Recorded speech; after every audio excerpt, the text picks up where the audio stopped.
Então vamos lá? Vamos começar? Então tá. Eu vou gravar essa sessão para ser uma aula 3 da disciplina Introdução à Data Science, uma revisão de Python. Então a gente vai hoje fazer um nivelamento, uma revisão superficial, uma revisão mais básica, né? Mas como é uma disciplina de introdução à Data Science, eu acho que ela vai atender assim, para o nivelamento necessário que a gente tem, de que a gente precisa, né? Deixa eu compartilhar a tela aqui. E, e aí a gente segue aqui. Então, então vamos lá. Bom dia. O nosso objetivo hoje é passar por essa pauta, tá aqui. A gente vai falar hoje sobre o Python, vamos fazer um nivelamento assim, sobre coisas básicas, é uma introdução, né? Então, como é uma introdução, a gente vai começar do início. Vamos falar sobre instalação, setup, alguns recursos que a gente pode usar de diferentes IDEs. Vamos falar, depois entrar no próprio Python e aí ver os principais conceitos relativos às variáveis, tipos de dados, funções, enfim. Vamos dar uma passada geral. E eu vou falar também, e talvez eu até comece um pouco falando de uma novidade que eu recebi agora sexta-feira, que o Copilot, que eu já tinha falado para vocês, que é uma ferramenta para o Python, né? Ela ficou melhor ainda agora, eles estão lançando uma forma integrada de trabalhar com o ChatGPT dentro da IDE. Assim. Isso é uma coisa de agora. Eu estava na lista de espera. Vocês devem, quando usaram o ChatGPT, talvez tenham ficado em alguma lista de espera, assim, porque no início não estava dando acesso para todo mundo. E eu estava na lista de espera do Copilot X, que é o Copilot mais avançado, assim. Depois eu vou voltar nele, tá? Mas só para vocês verem o que que é. Aqui é o Visual Studio Code, eu tive que baixar um novo, tá? E aí, por exemplo, um código que eu estava desenvolvendo em Python para fazer uma análise bayesiana, ele estava dando um bug aqui. E aí, aqui, ó, ele cria um chat na lateral do Visual Studio. Tá bom esse tamanho de tela? Tá. Ele cria um chat aqui em que você dialoga com o chat GPT dentro do Copilot, dentro do Visual Studio, sem necessidade de ficar mandando código para o chat GPT e trazendo código, né? Então ele dá o erro aqui, você pode... Aí eu selecionei o código, perguntei o que tem de errado com esse código. Aí ele, a mensagem de erro que você está recebendo aqui sugere que essa variável e essa variável não estão definidas na linha 17. E aí ele vai, então, te sugerir. Do jeito que o ChatGPT faz, ele faz aqui de uma forma bem integrada e você pode, se quiser, você pode clicar aqui e inserir o código direto no arquivo ou então rodar no terminal, que é o DOS, né? Que é o sistema, é o DOS no meu caso é Mac, mas no Windows é a mesma coisa. Acho que tem outro nome no Windows, né? Command, eu acho. Não sei como é o nome no Windows, mas enfim. Então, depois eu vou falar das inúmeras vantagens disso aqui, né? Porque as outras IDEs que a gente usa online, o Google Colab, ele não tem ainda, nesta data, pelo menos 29 de maio de 2023, ele não tem nada implementado nesse sentido de facilitar a vida. Então, acho que aqui a gente está falando do estado da arte hoje, o que tem de mais avançado que vocês podem usar para Data Science. O que precisa fazer? Tem que entrar na fila do GitHub Copilot e aí entrar aqui na fila Get Copilot. No meu caso aqui já tá autorizado, né? Mas com a conta acadêmica vocês conseguem. Deixa eu ver se eu tenho aqui o Copilot X. Não, pior que ele está tudo junto ali. Mas, enfim, é no próprio GitHub que vocês conseguem. Eu acho que se para quem não tem cadastro ainda, é só colocar aqui a Copilot, ele é pago normalmente, mas a gente consegue na conta acadêmica a gente consegue gratuito, né? Então vale muito a pena, assim, é bem interessante, é uma ferramenta que facilita enormemente a vida, né? Então tá. Assim, o nosso encontro de hoje ele vai ser muito mão na massa, assim, vai ser bem prático. Então a gente vai ter um pouquinho de teoria agora no início, mas a gente já vai para o Python em seguida e aí a gente vai rodar um monte de coisa em Python. A gente preparou 2 exercícios. Vamos ver se a gente faz no intervalo ou não, vamos ver como é que fica a dinâmica, se vocês não ficam muito cansados. Mas a gente vai, então, ter um pouquinho de teoria e muita prática, tá? Bom, começar falando do Python, então, vocês todos já usam Python? Sim, há muito tempo? Desde 2019. Então vai ter muita coisa básica para você, Fabrício. Brenda já usa há muito tempo?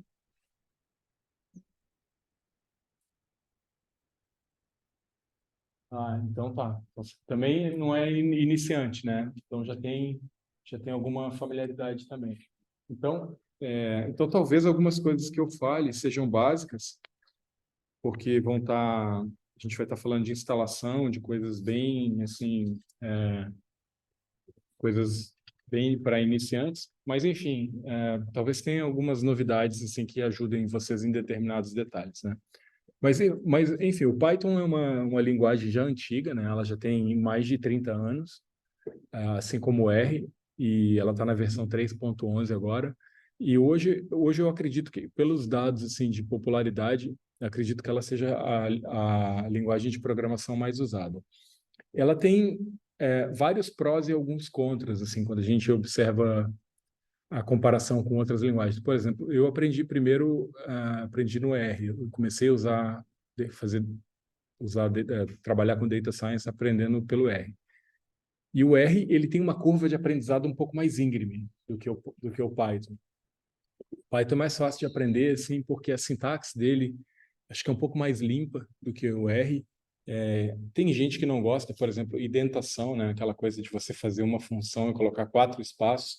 O R não usa aquilo, o R usa colchetes, chaves e visualmente, se o código é grande, assim, é muito fácil de você se perder com colchete, com chave e parêntese, assim, fica muito difícil de você navegar. Então, o R, ele tem... Eu estou falando do R porque são as duas linguagens, as duas únicas que eu sei, assim, R e Python, e eu sabia um pouco, eu navegava um pouco mais em R, sabia um pouco mais do que eu sei hoje, eu fiquei meio enferrujado, porque depois que eu comecei a trabalhar com machine learning, durante o pós-doutorado, acontecia, eu acho que eu comentei em alguma aula anterior com vocês, que eu tentava assistir os cursos de machine learning lá em Harvard e também no MIT, vizinho, e quase tudo era em Python, com algumas exceções. Às vezes, quando eu ia no departamento de estatística, ou às vezes quando eu ia em alguma coisa de matemática ou em alguma engenharia específica, tinha coisa em R. Mas como o machine learning cresceu exponencialmente na área de ciência da computação, a ciência da computação, ela é Python Futebol Clube, assim, ela é Python total, assim, o tempo inteiro. Então, as disciplinas, elas eram essencialmente em Python, assim, a maioria das disciplinas do MIT era em Python, em Harvard, e a maioria na ciência da computação, na administração, na área de políticas públicas, enfim. Então, quando se falava de machine learning, era essencialmente Python. E o que aconteceu foi que a indústria ajudou esse fenômeno, a fortalecer esse fenômeno do Python, porque, por exemplo, o R ele não é uma linguagem de programação completa, né? Ele tem limitações assim em termos do que você pode fazer. O Python é uma linguagem de programação completa. Então, por exemplo, o Netflix é todo em Python. O Google usa a grande maioria das suas aplicações em Python. Então, a indústria ajudou a popularizar o Python, porque imagina um Google da vida desenvolvendo ferramentas, bibliotecas, obviamente isso acelera muito o desenvolvimento de uma língua. E teve um elemento especificamente que acho que ajudou muito a acelerar o Python, que foi o desenvolvimento de Deep Learning, que é o algoritmo básico do ChatGPT, disso tudo que a gente está vendo agora. Deep Learning teve um grande... Redes neurais, né, que são a base de Deep Learning, não é um algoritmo já antigo, assim, já tem 3 décadas ou mais. Mas era muito difícil de implementar em termos de programação, que era uma coisa meio árida que você usa, matematicamente é um pouco mais complexo. E o Google, junto com um dos programadores, eu não sei se ele já trabalhava no Google, é o François Chollet, ele criou uma biblioteca chamada Keras, Keras,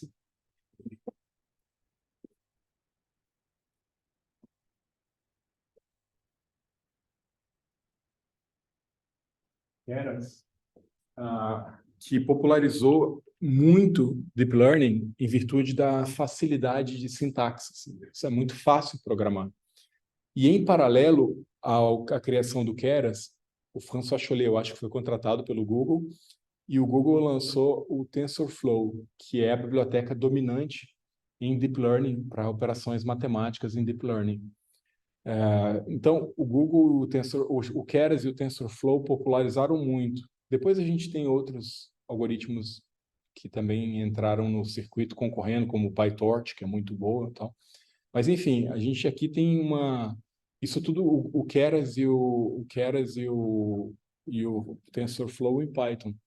Então, isso foi popularizando, né, Python, foi popularizando cada vez mais.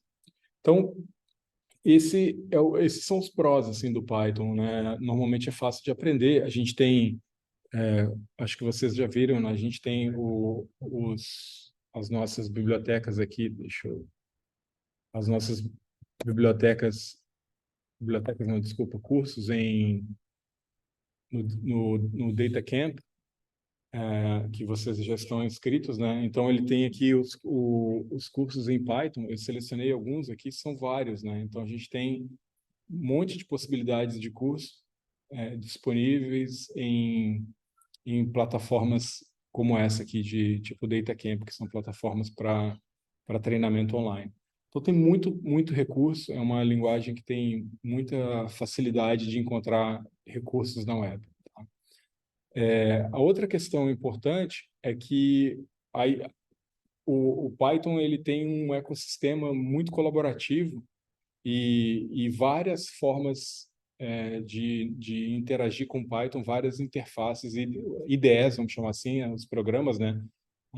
Interface Development Environment, tem várias IDEs mais do que o R, então dá mais flexibilidade para a gente escolher o que a gente vai querer, né?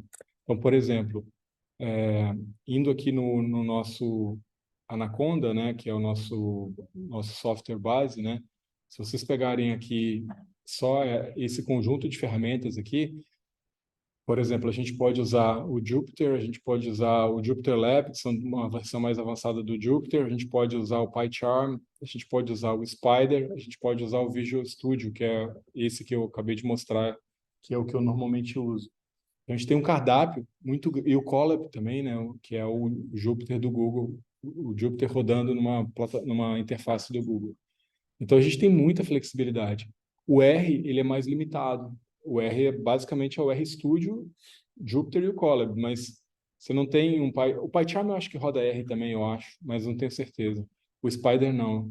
Então o R ele é um pouco mais limitado em termos de ambiente, e as outras linguagens eu acho que também. Então a comunidade do Python é muito grande nesse sentido e facilita muito a nossa vida, né? Porque você tem muitas opções. E eu, por exemplo, por que é interessante ter opções, né? Vou dar um exemplo, tá? Essa área que eu estou trabalhando agora, que é uma área que chama estatística bayesiana, é uma área que durante décadas não havia computador potente o suficiente para pessoas comuns usarem. Então foi uma área, é um ramo da estatística que é junto com a estatística frequentista são os dois principais ramos hoje, né? A estatística frequentista faz teste de hipótese com valor P, vocês já devem ter ouvido isso, hipótese nula, hipótese alternativa, a gente vai ver isso tudo no curso. Mas a estatística bayesiana ela é um ramo da estatística que tem uma série de vantagens e algumas complexidades assim que tornam um pouco mais difícil de aprender do que a estatística frequentista, mas tem várias vantagens em relação à estatística frequentista. Pois bem, essa área, a gente começou a ter uma proliferação de plataformas, de programas, vamos chamar assim, nos últimos anos, né? Por exemplo, o PyMC é a principal biblioteca para Python dessa área. E a gente tem os concorrentes para R também.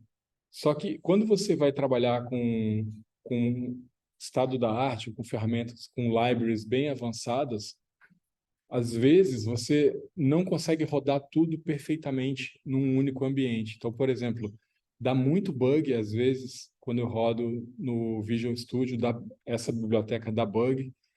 E aí, quando eu rodo no Colab, por exemplo, que a gente vai rodar daqui a pouco exercícios, o Colab ele já é mais conservador, ele não tem a última versão, em alguns casos, das libraries, mas ele tem versões estáveis, que o Google coloca de uma maneira assim, ele só coloca as versões que estão rodando direitinho, estão estáveis. Então, às vezes é legal você ter um outro ambiente de backup, caso um não esteja funcionando, você pode continuar programando no outro. Quando você fica exclusivamente com um ambiente, por exemplo, o Google Colab tem uma série de vantagens visualmente, compartilhamento, mas ele tem a desvantagem de você não poder criar environments, como eu expliquei na semana passada, eu vou comentar daqui a pouquinho, environments como esse que a gente vai comentar daqui a pouquinho aqui, né? Quando um environment para cada projeto. Eu não consigo aumentar o tamanho da letra aqui. Me desculpe, ele não permite com Ctrl+. Então, a gente segue aqui. Bom, então, o Python tem toda essa característica de prós, né? O que tem de contra no Python? O principal contra é que ele não é uma linguagem que é feita, ela não foi feita nativamente para rodar em paralelo e aproveitar todos os recursos computacionais que a gente tem, por exemplo, num notebook como esse. Ele roda num core só, quando a gente tem vários cores aqui que a gente poderia aproveitar. Tem formas de usar, tem algumas bibliotecas que fazem isso, mas ele não foi feito nativamente para rodar em paralelo. Então, isso faz com que ele seja um pouco lento, e o R também tem essa característica. Mas tem como contornar isso. A gente tem algumas bibliotecas que fazem esse papel de rodar em paralelo, como, por exemplo, a mais famosa é o Desk, que é para paralelizar código. Então, esse aqui provavelmente é a ferramenta mais utilizada para quando a gente tem muitos dados que não cabem na memória do computador, quando a gente está num ambiente que é Big Data, né? Além da parte de velocidade, variedade, enfim, em quantidade de dados, também o conceito que eu acho melhor de Big Data é quando não cabe na memória do teu computador, simples assim, né? Então a gente tem o Desk, a gente tem o Modin, que é o outro, que é um pouco mais simples do que o Desk. Ele é feito para ser mais simples, mas eu já testei, assim, na prática não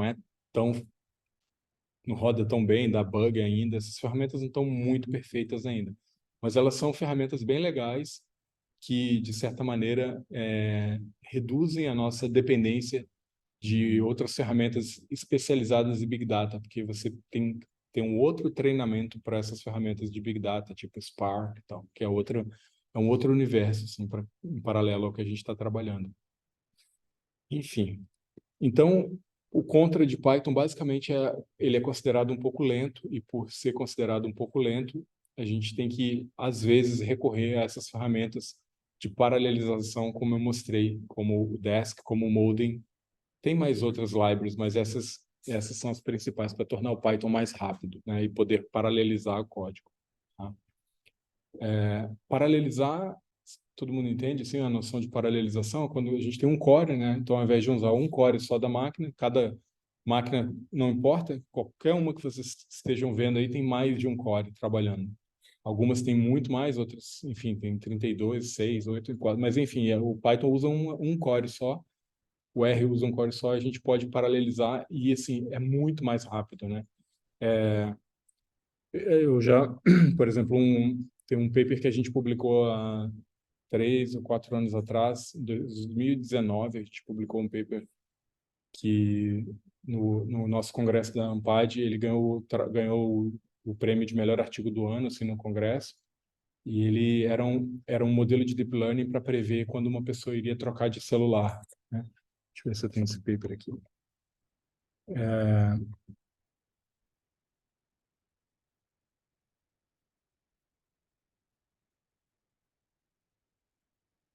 Uh, da, da, da, da, da.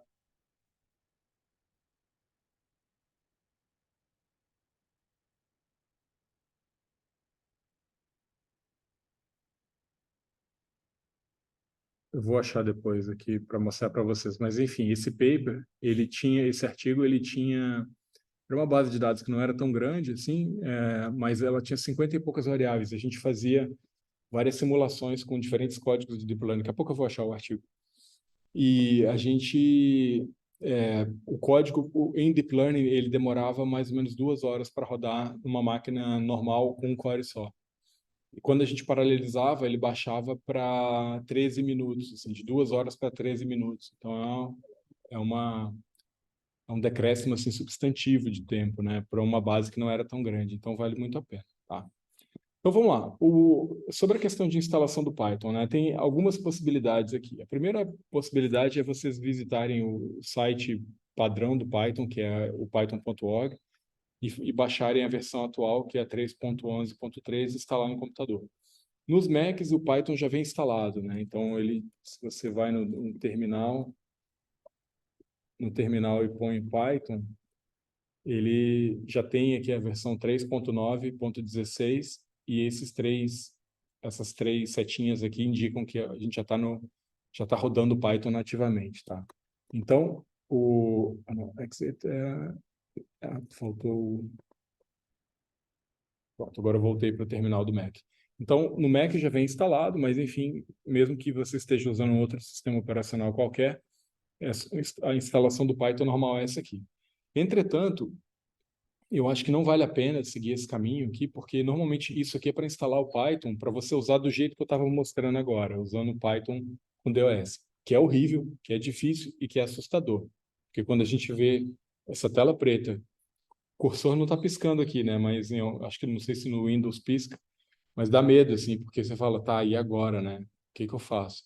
Então é muito ruim quando a gente começa assim. Então a melhor forma de começar, a meu ver, é usar desde o início o Anaconda, que é essa ferramenta que facilita enormemente a nossa vida, né? Então, por exemplo, eu vou criar um environment, é uma prática que eu recomendo bastante que vocês mantenham, criar para cada projeto um environment, um ambiente, para que vocês salvem ali as bibliotecas importantes para aquele projeto. Assim, vocês vão concentrar no mesmo ambiente todas as bibliotecas e softwares, Python, R, o que for necessário, para aquele projeto. Para um outro projeto, outro environment. Se algum dia vocês quiserem usar para outra máquina, vocês levam o environment para outra máquina, fazem um backup dele e levam para outra máquina. Se vocês quiserem compartilhar com alguém, vocês podem compartilhar o environment e a pessoa pode reproduzir na máquina dela o environment, o ambiente que você criou. Se você quer publicar um livro, publicar um projeto no GitHub, ter o environment, ele faz com que você garanta ou pelo menos facilite a reprodutibilidade do teu trabalho, que é sempre bom, porque dá transparência, é uma boa prática de ciência de dados, da reprodutibilidade.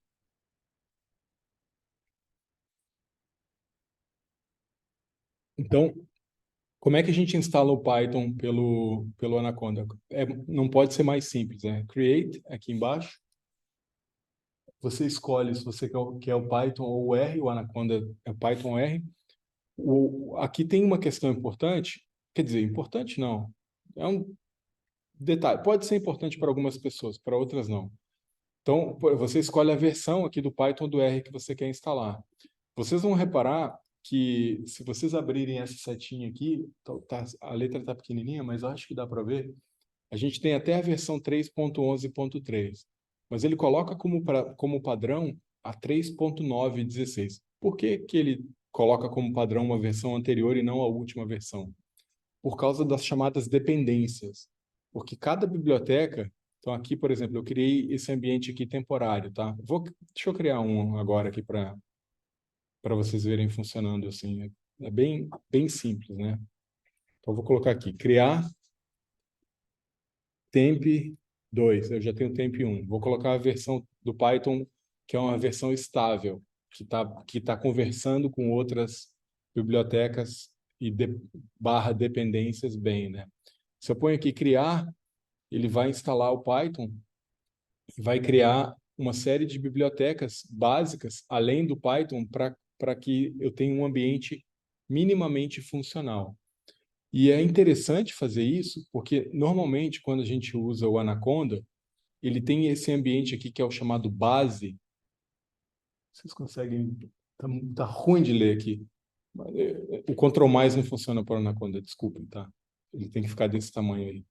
Então, quando a gente tem um ambiente base, O ambiente base, normalmente, é onde a gente vai guardar, a gente vai ter muita coisa instalada, a maior parte dos aplicativos.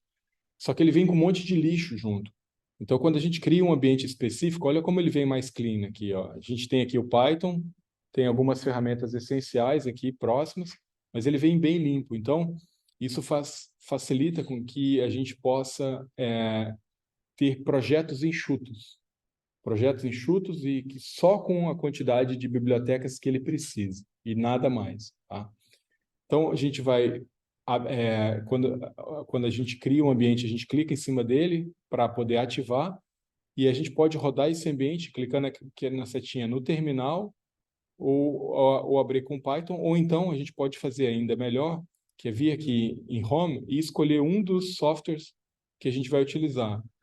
No meu caso, eu instalei o Visual Studio, ele até nem está nessa lista aqui, né? Mas ele também existe dentro do Anaconda. Eu instalei por fora por causa dessa questão do uso do Copilot. Estou falando muito termo esquisito ou tá tranquilo? Estamos acompanhando bem? Beleza, então tá. Então, se vocês rodarem aqui, por exemplo, o Launch aqui, se clicarem nos botõezinhos aqui, Launch, vocês vão rodar naquele ambiente que está ativado aqui. Então fica uma coisa muito organizada, muito boa de trabalhar. Aí fala assim, pô, Obrey, eu queria usar o Matplotlib, que não está aqui. Eu estou aqui nos instalados, tá? Então eu vou aqui, por exemplo, nos não instalados, e eu tenho uma lista de pacotes gigante que tem nativa no Anaconda e que eu posso instalar com um clique. Então eu procuro aqui, por exemplo, para fazer plots, né? Matplotlib. Então, eu tenho aqui o Matplotlib, clico aqui, coloco aqui embaixo Apply, ele vai analisar o meu ambiente para ver se o Matplotlib não tem nenhum conflito com as bibliotecas existentes.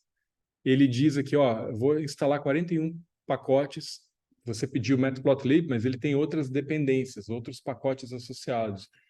Então, ele te mostra o que ele vai instalar, é bem transparente nesse sentido. Se tem algum conflito, ele te avisa. Se tem, aqui não teve nenhum conflito. E se eu clicar em Apply, ele demora alguns segundos e vai instalar a biblioteca e ela vai aparecer aqui em Installed, em instalado, ela vai aparecer aqui já, depois que ele rodar. Ó, tá instalando aqui embaixo. Está instalando aqui embaixo, demora alguns segundos e vai aparecer. Pronto, já instalou. Reparem que a lista cresceu bastante de bibliotecas. Ele instalou 41 bibliotecas a mais, além do que eu já tinha. Esse é um cuidado que vocês devem ter ao instalar coisas, assim, porque como a gente está falando de uma linguagem de programação que não é super veloz, enfim, a gente já falou de vários prós do Python. O grande contra talvez seja a velocidade. Então, é bom deixar o mais clean possível, só com o que vocês precisam. Não fique instalando coisa, a não ser que você queira brincar, navegar, enfim, mas falando num projeto sério, tipo, vocês estão fazendo o seu TCC, um projeto para a empresa, vocês estão fazendo uma coisa que é profissional, não gastem recurso à toa da máquina. Cada biblioteca a mais que você instala, você está ocupando memória, você está ocupando espaço, não é uma boa prática. É legal você deixar o mais clean, mais limpo, só com as ferramentas que você precisa, né? Sim. O livro você recomendou, tem um outro environment, software, que é a Miniconda. Uhum. Qual é a diferença de uma Miniconda? Eu nunca entendi muito bem, para falar a verdade, tá? Eu nunca entendi muito bem. Assim, ó, o que eu faço, tá? Até hoje eu não entendi a diferença do Miniconda pro Anaconda. Assim, o que eu sei é que o Miniconda é um pacote mais enxuto do que o Anaconda Navigator, porque o Anaconda Navigator é uma solução mais completa. Quando você instala, ele tem um ambiente, tem vários softwares, ele tem os environments, ele tem treinamento e ele tem comunidade. Então o Anaconda é o guarda-chuva, tá? O Miniconda é só, até onde eu sei, é só para instalar e gerenciar pacotes. Então ele não tem learning, não tem community, não tem essa coisa toda que o Anaconda tem. Então, como é que funciona assim? Vou dar um exemplo, tá? Uma coisa que, quando é que a gente usa? Eu uso o Conda. não o mini Conda. Não sei te explicar a diferença entre os dois, mas para mim funciona bem até hoje e resolve todos os meus problemas. Por exemplo, aquela biblioteca que eu mostrei para vocês agora há pouco, o PyMC, ela não tem nativa. Eu acho que, peraí, deixa eu ver se tem nativa aqui no Anaconda. Não tem, ó. Quer ver? PyMC. Eu coloco aqui all. O all ele me mostra tudo que está instalado e não instalado, né? E eu aqui, se eu cliquei em PyMC, ela não está lá. Outra coisa, só para te mostrar, por exemplo, uma biblioteca de gráficos, que é o Seaborn, que é boa, deve ter instalado aqui, quer ver? Seaborn, ela está aqui. Ela já está o Anaconda já reconhece que ela existe. Se eu clicar aqui nessa setinha e clicar em aplicar, vai instalar automaticamente, tá? Então, por exemplo, o PyMC não tá não, tá aqui, né? O PyMC, não, ele tá. Ah, mas é uma versão anterior. A versão tá na 5 agora. Eu não quero a versão 2, eu quero a versão 5. O que eu vou fazer então? Tem dois caminhos, tá? Eu posso ir no Py, que é o site que organiza todas as bibliotecas do Python. Então, o Python tem um ambiente super organizado de gestão de bibliotecas, né? Então, aqui a gente tem a síntese de tudo quanto é pacote que existe em Python. Então, aqui, esse é o site padrão. Então, esse é um caminho. Você entrar aqui, deixa eu ver se o PyMC está aqui. Deve estar. Está aqui ele aqui, ó. Primeiro apareceu a última versão, 5.4, que é a que eu quero, logo de primeiro. Então, é bem legal. O PyPy é o ambiente assim, primário para você achar uma biblioteca, tá? Então, se eu clicar aqui, ele vai me dar as características da biblioteca, o que ela faz e como instalar. Então, eu posso instalar, eu posso ter se eu clicar aqui em instalação, eu vou para o site do PyMC, que é um site que tem uma comunidade muito grande. Mas, em geral, as informações sobre como instalar já estão aqui disponíveis, tá? Então, por exemplo, eu vou clicar aqui para a gente ver como instalar. Olha só, aqui você já vai ver que ele te sugere usar um Conda Environment. O que essa primeira linha faz? Aqui, olha como é que funciona, tá? Eu estou no site da biblioteca, que essa é uma biblioteca bem grande, mas algumas bibliotecas não são tão grandes, elas são pequenas e elas não têm uma página tão bonita, tão organizada, tão específica, mas elas vão existir se eu clicar Conda, por exemplo, uma biblioteca que eu usei semana passada, que chama Fitter, tá?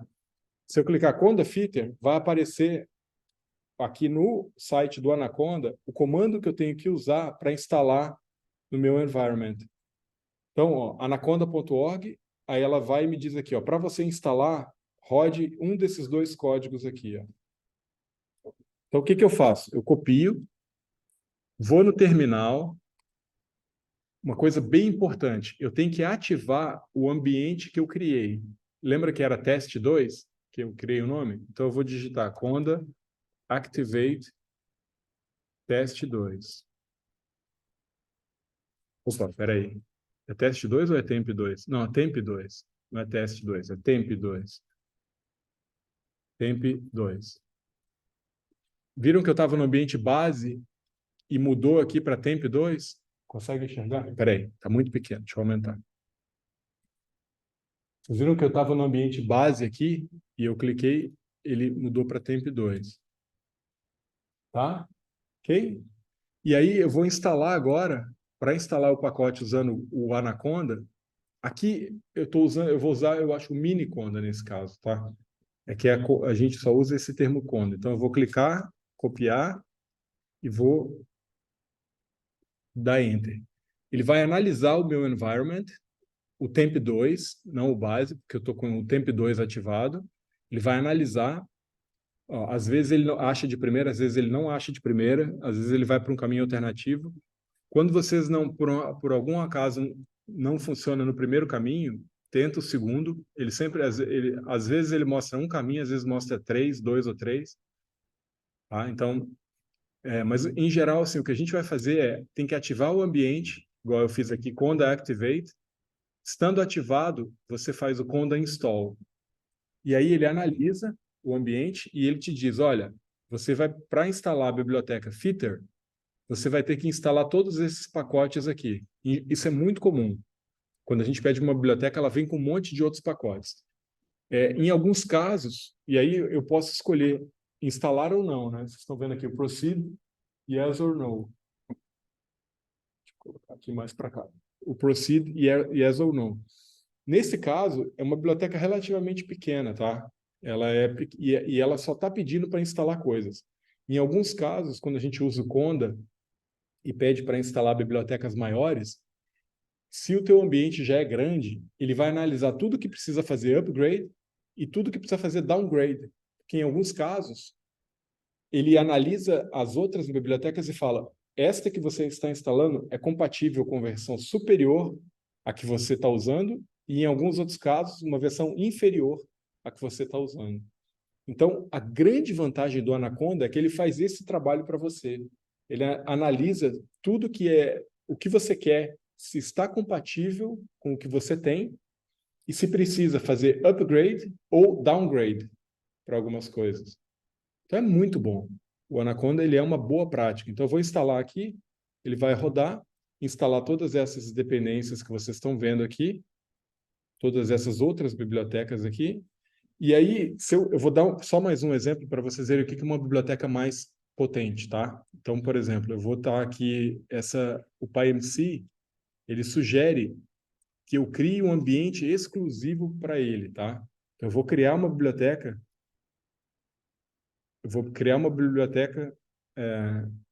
Create Conda, eu vou mudar esse nome porque eu já tenho uma que tem esse nome, tá? Eu vou colocar um outro nome aqui, PyEnvironment, PyTest,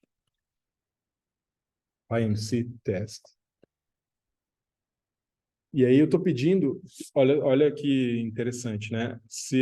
Eu coloquei aqui PyMC e ele me mostrou dois PyMCs existentes, um é a versão 2.13 e outro 3.8. Mas eu sei que a versão atual é a 5. Como é que eu sei? Porque eu vi aqui antes no PyPy que a versão que está vigente, cadê ela? Não, era aqui antes. Aqui era a versão 5.4. Por que tem uma série de vantagens a 5 do que em relação do que a versão 13. Então eu quero essa aqui, tá?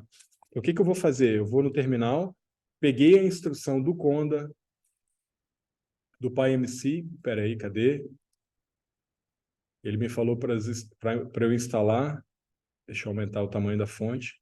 Aqui está o guia de instalação, ele me leva. Eu vou criar o ambiente e depois ativar o ambiente. Então vamos lá. Vou criar esse ambiente, troquei o nome, e aí ele vai fazer o trabalho. Essa biblioteca, ela já tem um monte de outras coisas comparadas com essa outra, com a anterior que eu instalei com a Fitter, né? Então, ela já demora mais, ela já tem mais coisa para instalar, ela já faz essa análise de upgrade, downgrade, então ela já é outro bicho, assim. Então, essa é a forma que eu sugiro que vocês instalem programas, instalem o Python, tá? Tanto o Python quanto a biblioteca. Gastei um tempão, né, para falar de instalação, porque a primeira vez que eu tive que aprender a instalar Python foi um horror, assim, porque eu não sabia qual caminho que eu ia. E aí tem coisas específicas do Mac que você tem que entender, tipo Homebrew, umas coisas assim que eram meio chatas de entender. Eu demorei um pouco para aprender. Depois que eu descobri essa plataforma do Anaconda, eu achei muito boa, porque ela é uma versão gratuita, tem a versão paga para a empresa, mas a gente pode usar a versão gratuita e você pode criar uma conta no cloud aqui, no Anaconda Nucleus, que você consegue usar em outro computador com as bibliotecas no cloud também. Então, acho que vale muito a pena, tá?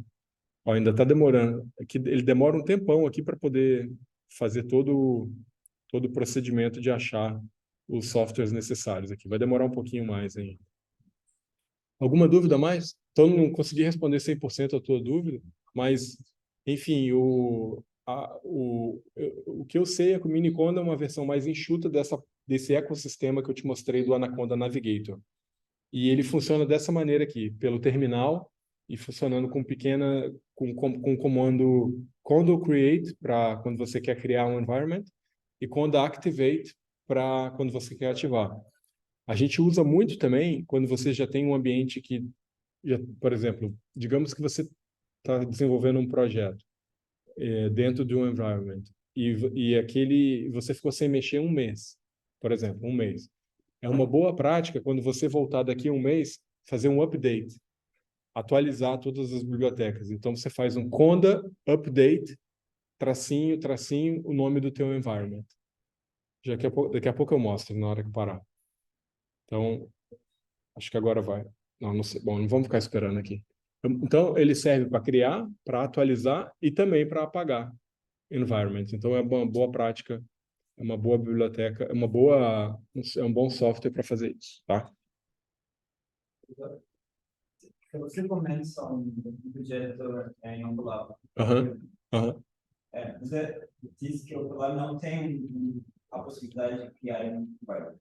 Assim, nativamente o Google não te oferece isso. Algumas pessoas fizeram hacker assim e conseguiram fazer isso, mas eu tentei assim há um tempo atrás, vários meses atrás, eu tentei seguir essa recomendação das pessoas e criar um environment e tentar integrar o Anaconda com o Colab. Não funcionou bem, porque não é uma solução. Sabe quando você tem um carro de fábrica assim? Uma coisa é você, eu quero correr com o carro e vou mexer no motor do carro para fazer ele funcionar bem. É diferente da fábrica fazer isso do que você fazer isso numa oficina que pode ser um bom mecânico, né? Às vezes fica bom, mas é bom quando a fábrica te dá de fábrica assim tudo funcionando, né? E no caso do Google Colab, até onde eu sei, não tem ambiente oferecido pelo Google. Então você tem como criar, mas não tem oferecido. Aí a solução que a gente usa, por exemplo, quando você não consegue ter alguma biblioteca, nesse caso dos nossos exercícios aqui, a gente já vai ter todas as bibliotecas instaladas, tá? Mas deixa eu abrir aqui um caso de um outro. A nossa preparação da aula, acho que tinha que instalar bibliotecas, não tinha? Da aula 4, né? A gente está ainda refinando um pouco a aula 4, mas eu vou mostrar um pouquinho aqui algumas coisas que a gente vai rodar na semana que vem, tá? Espera aí. Então aqui, ó, aqui já tem um conjunto de bibliotecas aqui que vocês vão ter que instalar. Estão vendo aqui? Quando a gente rodou, a gente pegou esse código de um GitHub e quando a gente rodou o código, essa biblioteca aqui, wquantiles, não rodou. Deu um erro, que ela não existia. Aí o que a gente teve que fazer? A gente teve que fazer um pip install, que é o comando para instalar a biblioteca, no início do código. Não é legal, assim, porque quando você tem um environment do jeito que a gente tem aqui, por exemplo, esses environments criados, basta você ativar o environment e já vai estar tudo instalado. Então você só vai direto para o import, você já vai para o comando direto. Então a gente teve que misturar aqui importação da biblioteca com instalação. Então não é legal, porque o Colab não te dá a possibilidade, até onde eu sei, de ativar um ambiente igual a gente ativou aqui no caso desse ambiente aqui do Temp 2, por exemplo. Era essa a tua dúvida? Tá. Eu vou até pesquisar de novo para ver se não tem a possibilidade para ver se essa possibilidade não foi criada. Até onde eu sei, eu acho que não. O Google Colab tem a proposta assim, de deixar as principais bibliotecas pré-instaladas, por exemplo, Pandas, Matplotlib, SciPy, Scikit-learn, todas essas que são as mais usadas em Python já estão pré-instaladas. Aí você tem alguma biblioteca que é muito pequenininha, um projeto muito pequeno que está surgindo, normalmente não tem pré-instalado. Então você tem que instalar com pip install, do jeito que eu mostrei. Então só recapitulando, tá? O pip install é essa.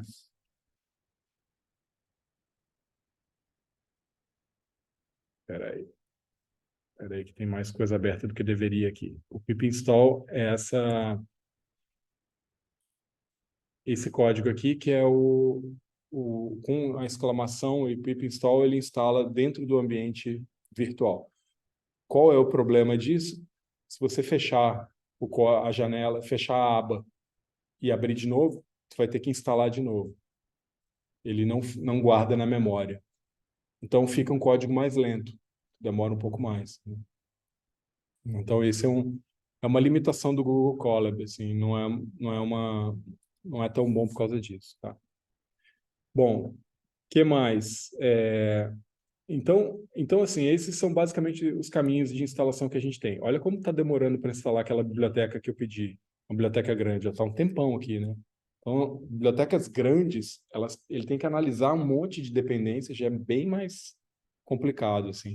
Mas isso é saudável, porque faz uma vez só. Se você sai instalando software, por exemplo, já no início, assim, quando eu não usava environments, eu instalava tudo no base. Até eu aprender a usar o Anaconda, eu instalava tudo no base, eu não sabia que tinha environment. O que aconteceu? O base virou um troço gigante, gordo, pesado, e chegou um momento que deu pau, assim, porque eu pedi para instalar uma coisa e deu um monte de conflito, ele ficava horas rodando, não atualizava. Isso que está acontecendo aqui, de ficar muito tempo, é porque a biblioteca é complexa. Então, bibliotecas complexas, scikit-learn, PyMC, bibliotecas grandes, elas ficam muito pesadas e aí você acaba tendo que reinstalar o programa, o Anaconda. É muito ruim, assim. Então, tentem criar o hábito de usar environments. É muito saudável para o teu computador ficar mais limpo e para vocês não perderem esse tempo que a gente está perdendo instalando coisas, tá? Eu achei que eu ia falar de instalação em 30 segundos. Fiquei meia hora falando, mas enfim. Aprendizados que eu tive que vocês podem economizar tempo de vida. Então, acho que ajuda, tá? Então, tá. Então, assim, os recursos básicos, né? Essencialmente, a gente vai usar as bibliotecas padrão. Por exemplo, né, a gente falou do Matplotlib, que é para gráficos, o Pandas, que é de longe a biblioteca mais usada para manipulação de dados, o NumPy para cálculos matemáticos, enfim. E a gente tem frameworks, que são conjuntos de pacotes e módulos que já vêm organizados, assim, que têm finalidades específicas, né?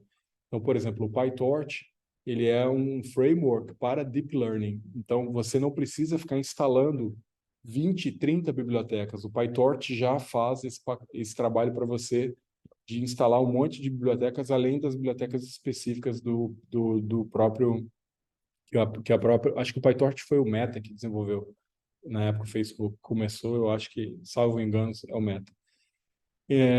E aí, obviamente, a gente tem os recursos de usar o Python nativo, que é do jeito que eu mostrei antes aqui em cima, né? Python aqui. A gente tem a opção de usar o YPy, que é uma versão interativa do Python. Ou então a gente usar uma IDE, que é o Visual Studio Code, igual eu estou mostrando aqui. Ou então, ainda, a gente usar o Colab, que é essa versão que nós escolhemos para usar na disciplina, que é a versão que a gente está trabalhando como a nossa versão primária, né? Deixa eu abrir aqui o Colab, que é o que a gente está usando como versão primária para os exercícios de hoje. Cada um vai ter suas preferências, tá? Eu acho que o Colab é uma excelente opção. Ele tem algumas vantagens em relação ao Jupyter. Ele roda um Jupyter, né? Na verdade, ele é um Jupyter.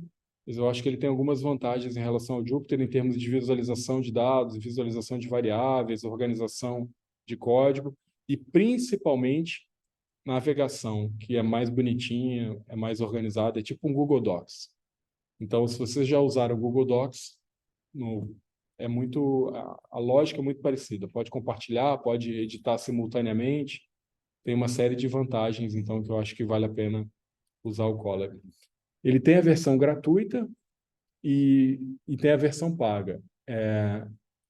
Aqui vocês vão ver que em settings, se vocês quiserem entrar aqui em Colab Pro, aí tem aqui as versões pagas, que podem ser bem caras. A gente já fez na época uma assinatura dessa versão aqui, porque a gente tem, por exemplo, as bases de dados que nós trabalhamos, a gente tem parcerias com empresas, né? Então, por exemplo, uma das bases de dados que a gente trabalha com uma das empresas, ela tem são 174 milhões de linhas. 174 milhões de linhas, né? Uma base de 24 gigabytes. Não cabe na memória da maioria dos computadores. Então, e aí o Google Colab, ele usa uma memória do Google, normalmente. É uma memória... Aqui está a máquina que ele está usando, ó. Vocês estão vendo aqui no cantinho, aqui embaixo. Ele está usando uma máquina que tem 12,7 GB. E ele tem um disco aqui de 107 GB. Então, isso aqui é a máquina que o Google está te dando. Então, grande vantagem, tu não está gastando o teu computador. Está gastando do Google, né? Ah, mas o Google é bonzinho? Não, o Google não é bonzinho. É tipo a política do...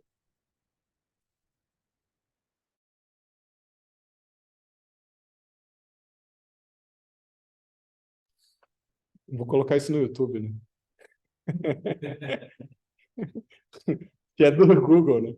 Mas, enfim, então o Google, obviamente, ele tem essa política comercial de tentar te dar uma amostra grátis, e é normal, né? As empresas fazem isso, assim. E aí você gostou e quer ir para uma escala mais profissional, você vai pagar. E tem, inclusive, uma vantagem do Colab é que você tem, além da GPU, no Google Pro, você tem também a TPU, que é Tensor Processing Unit. Engraçado, agora não está tendo aqui. Antes você podia escolher na versão gratuita a TPU. Acho que é aqui. Aqui, ó, você pode dar uma turbinada no Colab, né, mexendo aqui no Many Power. Ele vai te dar uma turbinada. E tem, engraçado que antigamente tinha a TPU, não tem mais.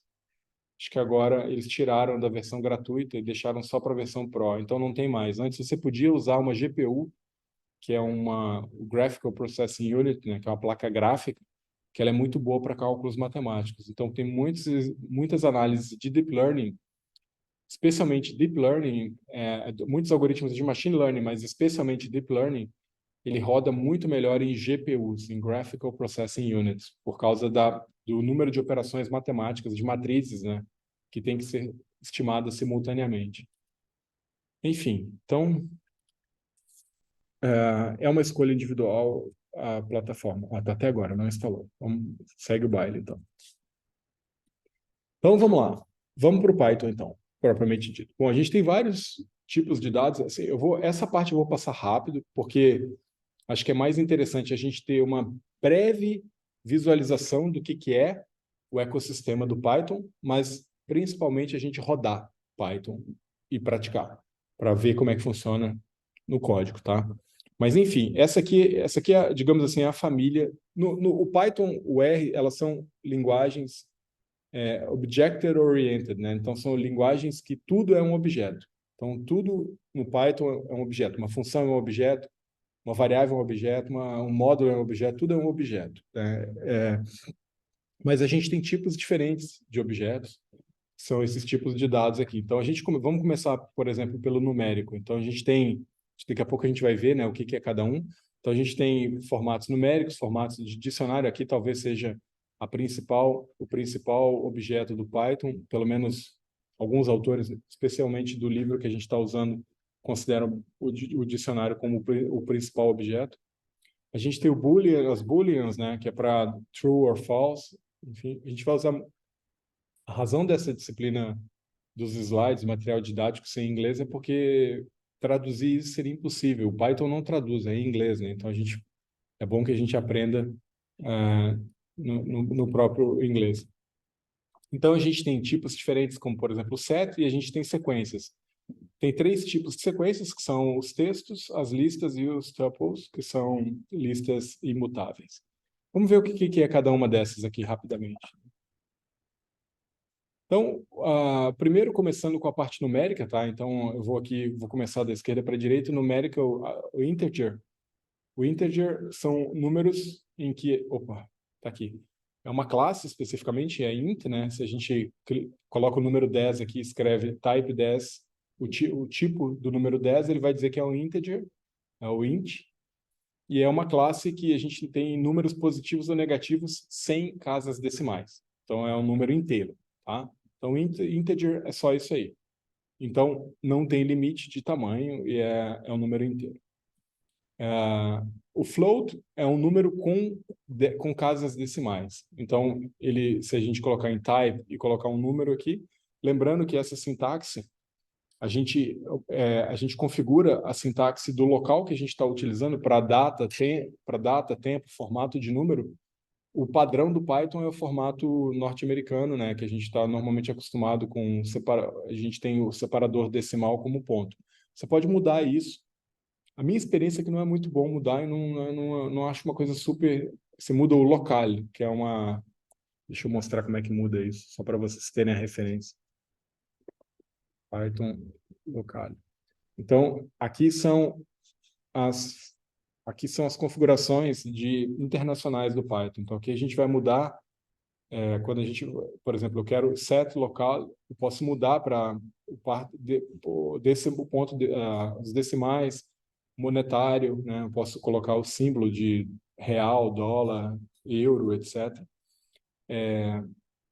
Mas isso aqui é basicamente para a parte de número e monetário. E a gente vai ter também para tempo, que é o datetime, que é uma biblioteca específica do Python para trabalhar com dados de calendário, de hora, de tempo em geral, né? Informações sobre tempo. Então, essa é a biblioteca padrão para a gente fazer as conversões de tempo, tá? Dificilmente, se vocês trabalham com algum dado de série temporal, dificilmente vocês vão fugir de trabalhar com essa biblioteca aqui. É muito comum. Ela tem muitos recursos. No livro que a gente está usando, que foi indicado para leitura hoje, tem um capítulo 11 a 13, eu acho, um dos 11, 12 ou 13, que é exclusivamente para falar de questões de dados de date time. Se vocês entrarem lá, tem muita coisa. Eu fico perdido, eu não sei usar 1% disso.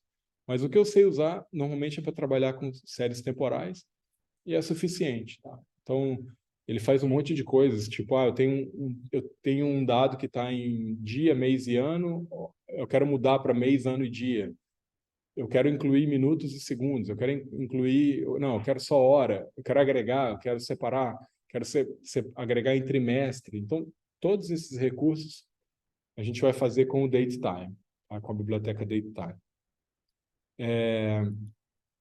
Opa, desculpe. Então, continuando. E aí a gente vai ter o string, que é para quando a gente tem caracteres que são em formato não necessariamente de texto, mas quando a gente coloca entre aspas, se a gente coloca um número, ele vira texto também. Então, se eu colocar o número 5 e colocar entre aspas, ele vai virar texto também. Então, é uma string. Né? Bom, aí a gente vai na ordenação de objetos. Assim, quais são as mais comuns? A lista é de longe a mais usada, assim, acredito eu, junto com o dicionário, porque aqui é uma coleção ordenada de objetos, né, que a gente vai ter. Então, eu vou criar uma lista Z aqui com esse número, e ela pode ter tanto texto quanto números, né? Então, a gente usa bastante isso, é muito flexível, porque a gente pode ordenar, mexer, tirar um elemento, colocar outro elemento. É muito flexível, muito usado. A gente certamente vai usar listas. Quando a gente usa Python, a gente vai usar listas o tempo inteiro. Existe no R a mesma coisa, só que no R é parênteses, não é o colchete. Então, a noção é muito parecida com a lista do Python. Tá? O tuple é uma coleção ordenada. Então, quando a gente tem alguma coisa que a gente sabe que não quer mudar a ordem, a gente usa um tuple, a gente não usa uma lista. A lista é mais flexível, o tuple é mais engessado. E a diferença é que aqui é um parêntese. Quem usa R se confunde toda hora, porque você usa os parênteses achando que está fazendo uma lista, mas depois você acostuma e acaba usando, lembrando que o colchete é para listas e que o parêntese é para tuples. Tá? É importante, não pode ser modificado. Como é imutável, não pode ser modificado, a gente fica engessado. Então, tem que escolher bem se você tem uma razão para não mudar, o tuple ele não vai ser mudado. Tá? E aí a gente tem os booleans, né, que são o true or false, quando a gente tem duas possibilidades, né, o true or false. É importante ter em mente que o false equivale a 0 e que o true equivale a 1. Então, a gente pode usar booleans para várias coisas, além de falso ou verdadeiro, a gente pode usar para contar coisas. Então, se a gente quer saber quantos objetos existem em alguma coisa, a gente pode colocar o número, a gente pode pedir um número baseado em booleans. Então, ele nos ajuda, por causa dessa questão do false ser igual a 0 e ser binário, né? O false igual a 0 e o true igual a 1. Bom, tem uma série de funções que são chamadas built-ins, ou que já são pré-instaladas no Python, e que a gente usa o tempo inteiro, né? No Python é muito, muito comum a gente usar isso aqui. Quais são as mais comuns? Então, por exemplo, o print é muito usado para poder apresentar os dados que a gente tem, a variável que a gente tem. O input, quando a gente vai querer que a gente quer que o usuário informe alguma coisa, então o input a gente usa ele fica esperando alguma entrada de dados pelo usuário. O help, como o próprio nome diz, né, para nos ajudar com alguma função específica. O len, para ver o tamanho de um objeto, então o número de linhas, a gente vai colocar o len e o nome do nosso objeto. O range, para ver a sequência. O tipo, para ver o tipo de dado que a gente tem. O string, o integer e o float, para converter os valores entre esses diferentes tipos que a gente viu, né? O open para abrir. E aqui o list, o tuple set, para criar esses objetos centrais do Python que a gente usa o tempo inteiro. Bom, os módulos, eles são funções em que têm finalidades específicas no Python, né? Então, a gente tem módulos, por exemplo, o random para gerar números aleatórios, o datetime para a gente manipular os intervalos de dados, como eu falei, o AES, que é o sistema operacional. Então, tem vários módulos diferentes, eu não vou entrar em todos eles, tá? Mas a ideia do módulo é uma função que faz uma finalidade especializada, ele tem um trabalho específico. E aí a gente entra no flow control, que a gente usa muito quando a gente está fazendo coisas interativas. Por exemplo, eu quero dizer assim, bom, como é que eu vou adotar um procedimento se eu estou estudando uma empresa? Se a empresa for média, então eu vou fazer tal coisa. Mas se ela for pequena, então eu vou fazer tal coisa. Se ela não for pequena nem média, então eu vou fazer. É o se então. Se então e tem o e ou o elif também, que é uma segunda condição, né? Então, a gente usa muito para essas análises lógicas de se isso, então faça aquilo. Tá? Os loops, eles são muito bons para a gente fazer coisas chatas e repetitivas, né? Então, vou dar um exemplo. Um projeto que eu mostrei na semana passada e que nós precisamos coletar dados do Google Maps. Lembra que eu falei dos dados de São Paulo e que a gente teve que coletar todos os dados, todos os places, né, do Google Maps, tudo que é um ponto de interesse, um POI, né, um Point of Interest, todos os pontos de interesse a gente teve que coletar por CEP. Então, ao invés de eu entrar e digitar cada vez o CEP, eu crio uma sequência de CEPs, por exemplo, todos os CEPs de São Paulo, e eu falo for CEP in CEPs, por exemplo. E aí eu peço, ele vai interagir, vai fazer um processo interativo em que ele vai olhar um por um na minha lista. O primeiro CEP, o segundo, o terceiro, o quarto, 5, o quinto CEP e por aí vai. Eu posso usar também o while, que é enquanto eu tiver uma determinada condição. Enquanto eu tiver um CEP que for de São Paulo, eu continuo. Quando sair de São Paulo, paro. Então, também é um controle, o que a gente chama de flow control, controle de fluxo, tá? E aí a gente tem ainda a gestão, a manipulação de arquivos, que a gente usa especialmente o read, para a gente importar dados, né? O read, e aí no Pandas a gente usa vários tipos de formato diferentes, read, CSV, XLS, XLSX, enfim, tem vários, os formatos mais usados são normalmente para números, o XLS e o CSV, né? O CSV, de forma geral, é uma boa prática, vocês terem em mente, é usar formatos não proprietários, né? O que são os não proprietários? Como o próprio nome diz, né? Não é feito por uma empresa, assim. Então, o TXT e o CSV são formatos não proprietários, públicos. Qual a vantagem de usar? Daqui a 10, 15 anos, 20 anos, se vocês precisarem voltar nesse formato, o TXT e o CSV estão há décadas aí. Ao passo que XLS, daqui a pouco tem XLSX, que é o Excel da Microsoft, de uma versão tal. Sabe lá o que vai ser o Excel no futuro, se não vai ter um XLS, XW, aí você começa a ter um monte. Qual o problema do formato proprietário? Ele não vem só com o que você está vendo, ele tem coisas por trás. Ele tem informação a mais por trás e que às vezes é simples, mas às vezes não é. E você fica meio que obrigado a comprar o software para usar, né? Claro que às vezes tem outras formas de conseguir software e tudo, você tem software público, tem na universidade, enfim, mas às vezes você precisa baixar um software público para converter o pago, você não quer instalar um pirata. Então, tem todos esses cuidados assim de boas práticas de reprodutibilidade que são legais que a gente tem. Então, então é legal usar formatos públicos como TXT e CSV. Então a gente vai usar principalmente o read, o open, o close, e aí tem algumas funções também para criar arquivo, né? A gente roda no Python, criei um data frame, organizei, tá bonitinho, vou salvar, a gente tem comandos para criar. No livro tem vários subcomandos assim para a gente fechar, abrir arquivo, modificar, salvar em CSV, e a gente pode usar todos eles. Eu acho que vale muito a pena. Eu coloquei aqui uma dica, né, para vocês usarem o Copilot. Peraí, usar o Copilot para essas funções, porque é muito chato importar, ter que decorar coisas, né? Então, quando a gente vai aqui, por exemplo, eu vou colocar um new file, vou criar um novo arquivo, tá? Então, deixa eu criar aqui, deixa eu tirar esse negócio. Eu vou criar aqui, então, o arquivo, vou criar e importar o pandas. Então, quando a gente tem o Copilot, ele já vem auto-preenchendo tudo para a gente, já facilita a vida, você só modifica ou aceita as sugestões, né? Mas, enfim, então, ele já te economiza um monte de tempo digitando, assim, um monte, né? E, às vezes, eu escrevi matplotlib, esqueci o L. Aqui, normalmente, o Copilot vai resolver para você essas coisas, né?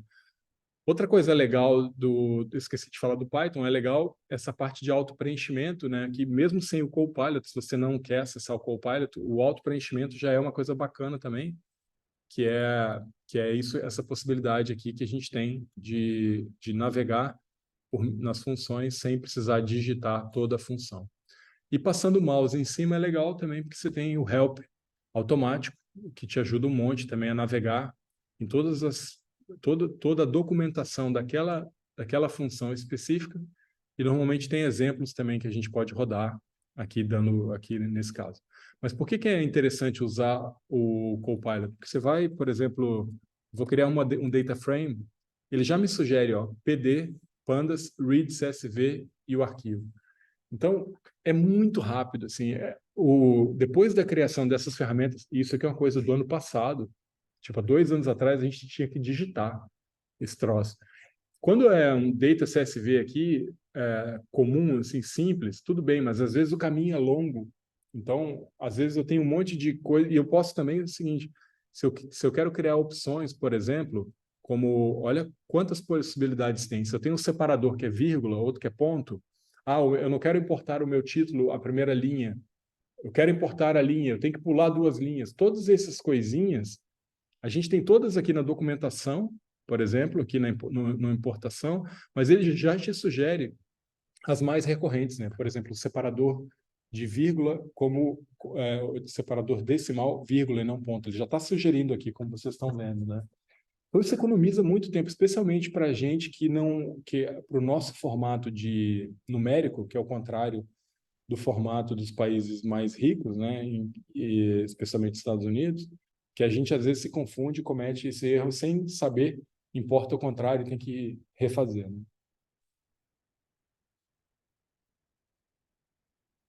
Então é muito bom. O Copilot é só um, tá? Tem outros, tem o Tab9, tem outros concorrentes aí que fazem coisas parecidas.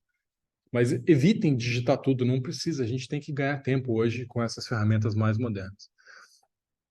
Eu também convido vocês. Eu vi um vídeo na semana passada que eu me assustei assim com o que está virando o ChatGPT.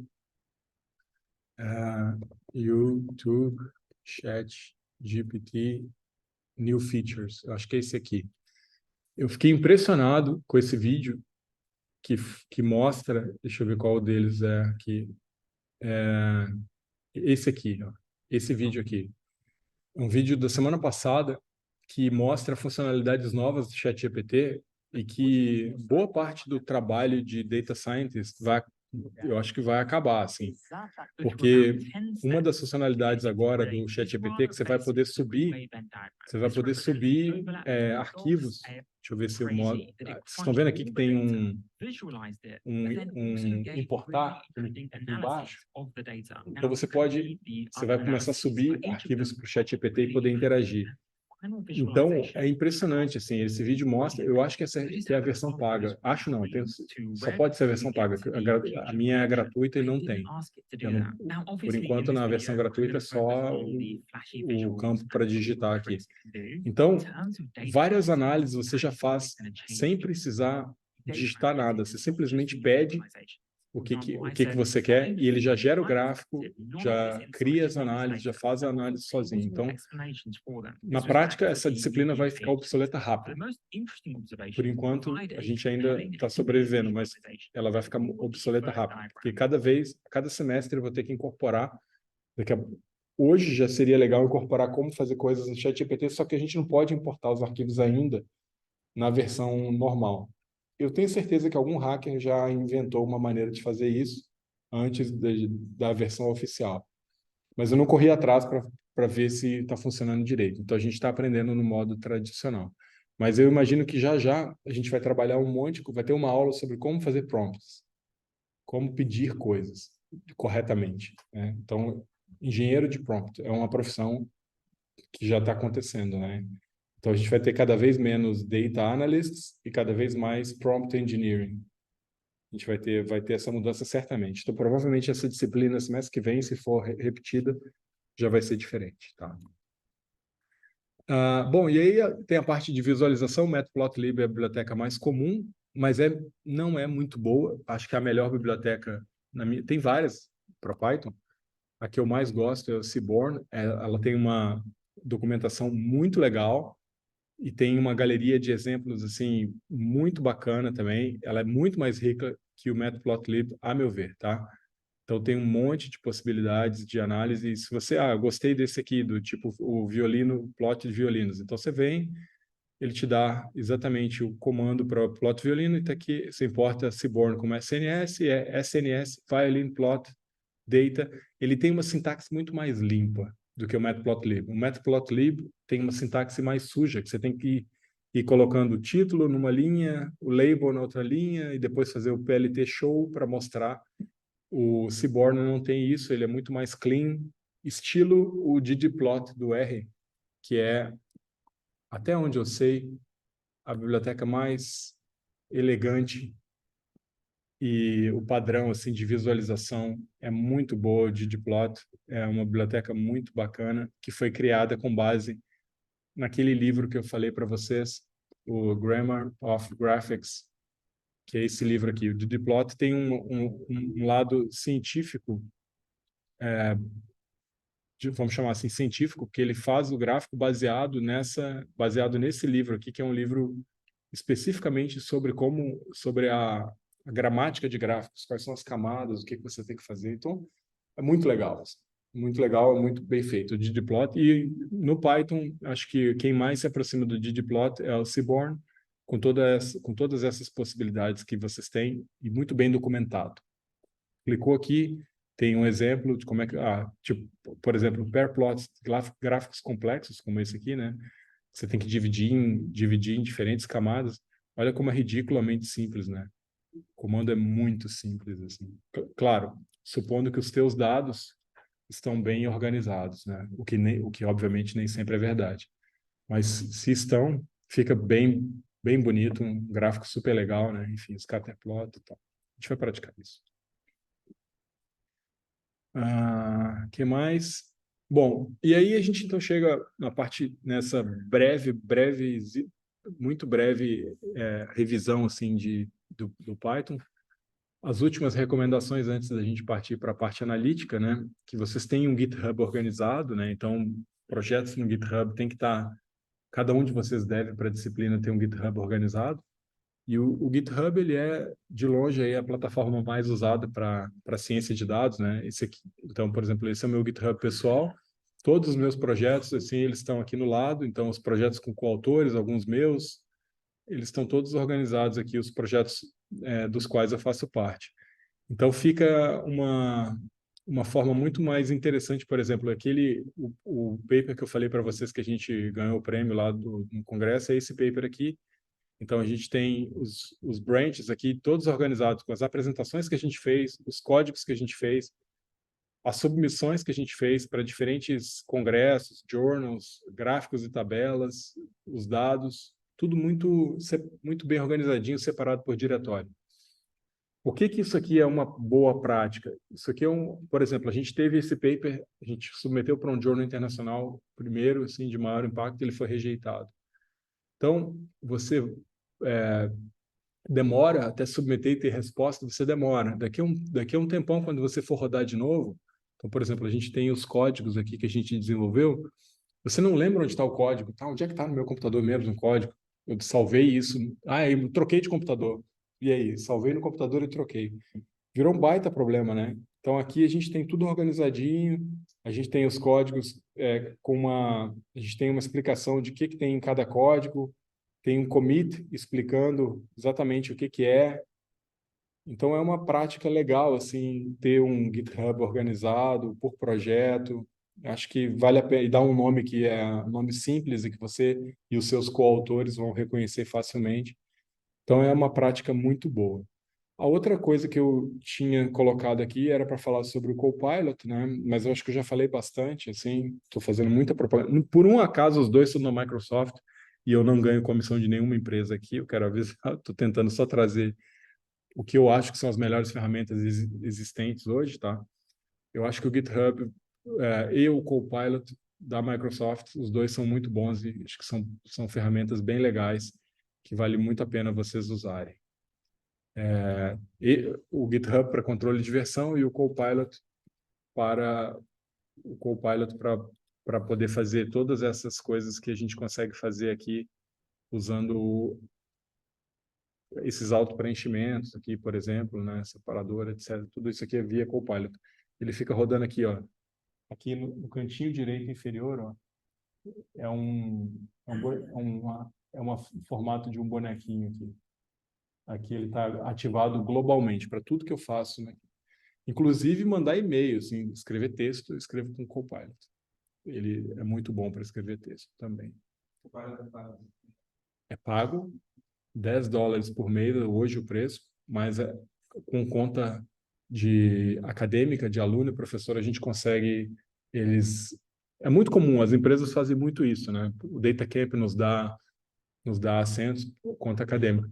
Claro, eles têm vantagem, eu estou fazendo propaganda deles, né? Vocês estão sabendo, daqui a pouco vocês se formam, vão para empresas e vão saber e vão poder espalhar. Então, na verdade, é um gratuito que não é muito gratuito. Eu estou fazendo propaganda de graça para eles. Mas são parceiros e vocês se beneficiam, nós, professores, nos beneficiamos para ensinar, para fazer pesquisa. Então, acho que é justo. Não é uma propaganda desleal, vamos chamar assim, né? Acho que é uma troca justa, digamos assim. Então tá.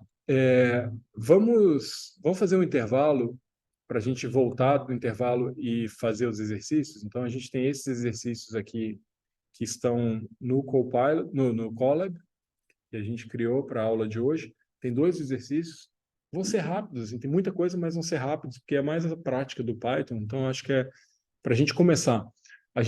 Na aula que vem, a gente vai ter uma revisão de estatística, né? Então, a gente vai ter o nivelamento de estatística. Então, hoje é nivelamento de Python, da linguagem de programação, na aula que vem de estatística. Nas duas aulas subsequentes, a gente vai falar sobre análise exploratória. Então, no semestre passado era uma aula só, eu aumentei essa aula para a gente ver mais recursos gráficos de manipulação de dados. Então, nas próximas aulas de hoje, as outras 3 aulas são aulas de nivelamento de coisas muito básicas, mas importantes, que é a linguagem de programação, estatística e análise exploratória, preparação, pré-processamento de dados e análise exploratória. Algumas coisas a gente vai ver mais de uma vez, assim, gráficos, como fazer gráficos básicos, a gente vai ver mais de uma vez. Trabalhar com data frames, a gente vai ver mais de uma vez. Então, isso tudo nós vamos fazer repetidas vezes, assim, para fixar bem nas próximas semanas, tá? Acho que eu vou parar a gravação aqui e a gente faz um intervalo, então. Deixa eu stop sharing. Deixa eu parar a gravação aqui. Bom, então vamos voltar agora à aula de introdução a Python e vamos passar para a análise, para dois exercícios rápidos de análise de dados, né? O primeiro exercício, deixa eu colocar aqui nos slides. O primeiro exercício aqui está o endereço dele e a gente pegou esse exercício de um código criado criado aqui, um tutorial que foi criado pelo Johnson para uma disciplina específica de computação e que foi adaptado para um Jupyter Notebook aqui por esses dois autores, tá? Então a gente vai pegar esse código. Bom, o código ele trata da parte prática do que a gente viu agora há pouco na parte teórica. Então ele é um código bastante simples, assim, vocês vão ver que ele é um código bastante simples que aborda um tutorial que aborda esses diferentes tipos de objetos de Python, as funções, classes e também aborda duas das bibliotecas mais usadas, que são o NumPy e o Matplotlib. A gente vai rodar um segundo exercício daqui a pouco também, dessa mesma aula, que a gente vai falar do Pandas. A gente vai usar para rodar coisas no Pandas, que é a biblioteca padrão do Python para análise de dados. Então, primeira coisa, vamos ver qual é a versão que está instalada padrão no Google Colab. Acho que os outputs já estão aparecendo aqui, mas eu vou rodar tudo de novo, tá? Só para garantir que não está com nenhum bug.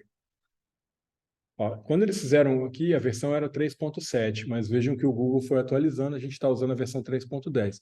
A gente viu na primeira parte que agora a gente está na 3.11.13. Então, essa aqui, aquilo que eu falei para vocês, o Google não deixa a última versão, mas ele deixa uma versão estável o suficiente. E assim a gente pode rodar sem muito bug, assim, preferencialmente, tá?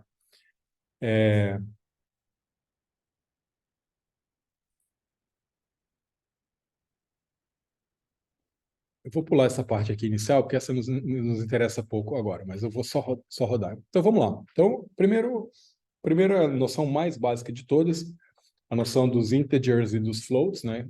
Lembram que a noção de o Python ser uma linguagem em que tudo é um objeto, o x aqui é um objeto, então a gente está criando esse objeto x, que equivale ao número 3, que é um integer, né? Que é um número inteiro.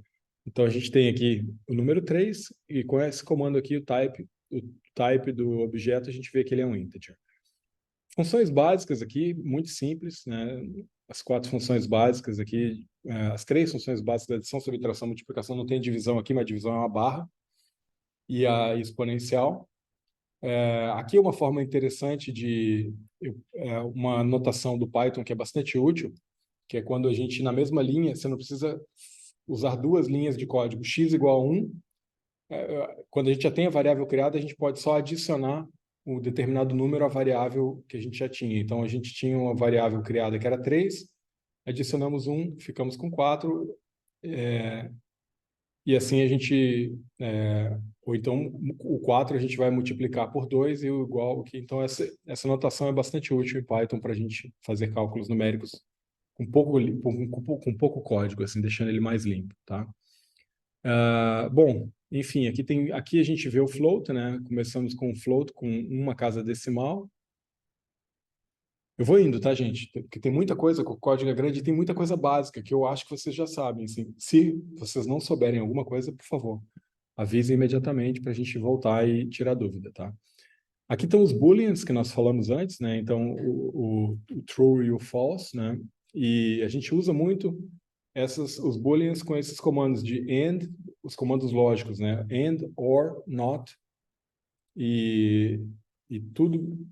E esse aqui eu não sei como é que é a descrição dele, mas é tudo que não é igual, é o T que não é igual, que é diferente de F. Então, a gente vai ter os true e false sempre nos booleans. Aqui a gente tem os strings, né? Então, os strings sempre como característica aspas, simples ou duplas.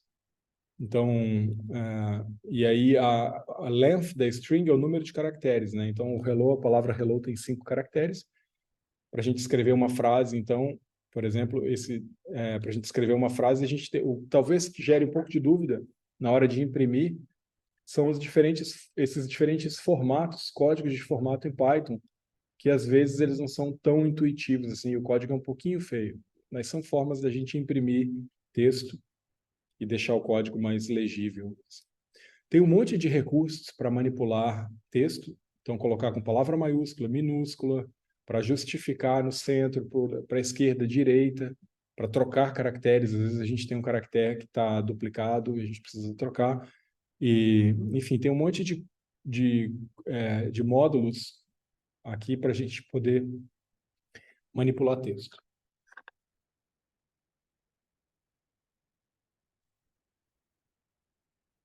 Bom, e aí a gente vê os nossos containers, né? O primeiro container, o primeiro objeto mais usado, como eu falei antes, são as listas, né? São um conjunto de observações separadas por vírgulas e nos extremos com colchetes. Então a gente tem essa notação aqui para a lista XS.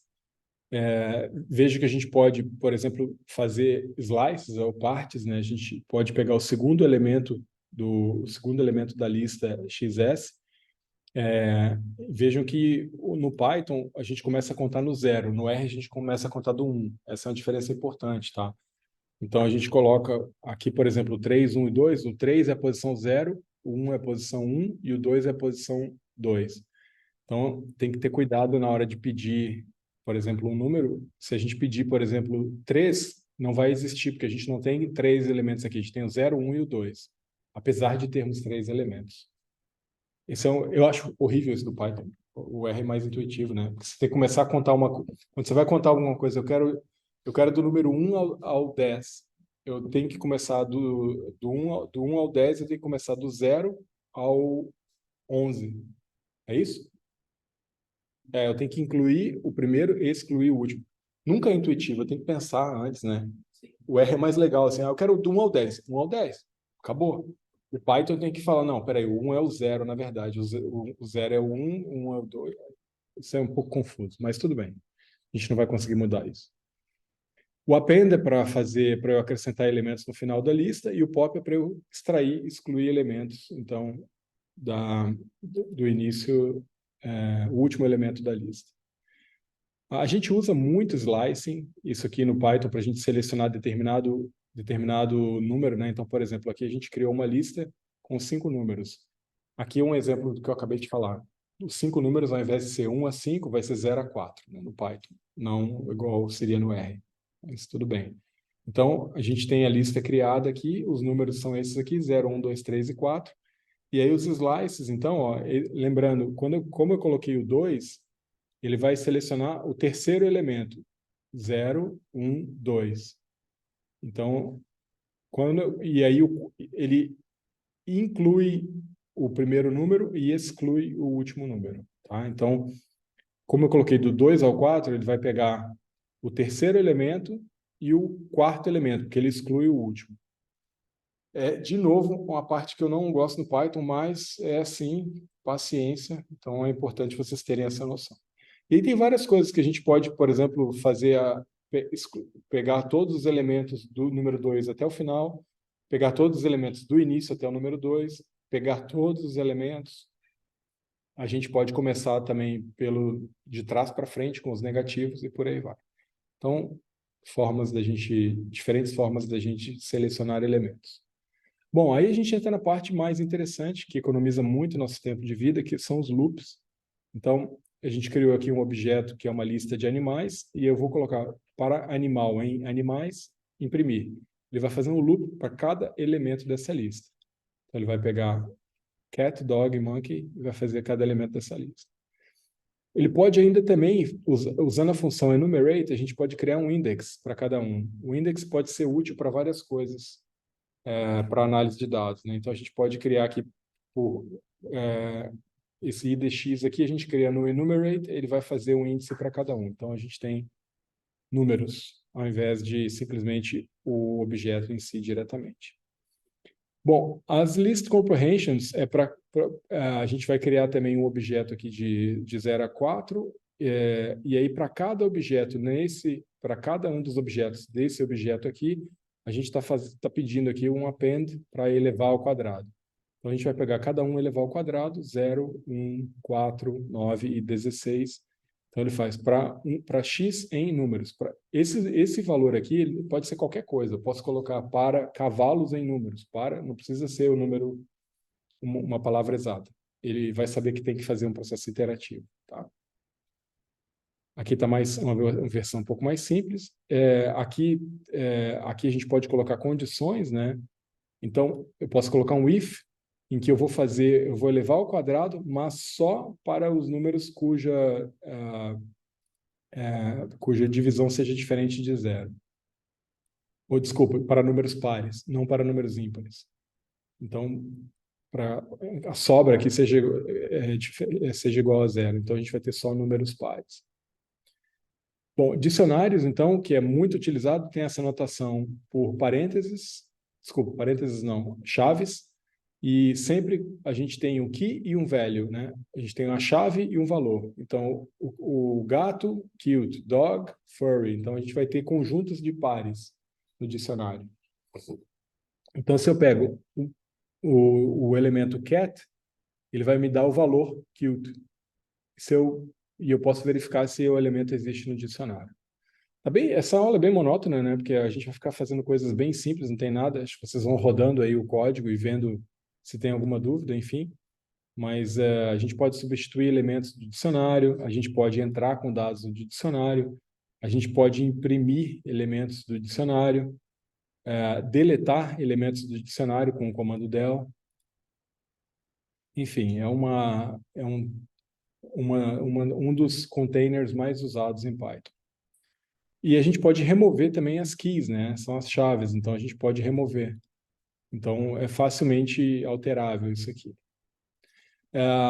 Dictionary Comprehensions é quando a gente vai fazer, a gente vai usar isso aqui para construir dicionários. Então, eu vou fazer uma transformação, por exemplo, ao quadrado se os números forem pares. Então, ele vai construindo o dicionário gradativamente.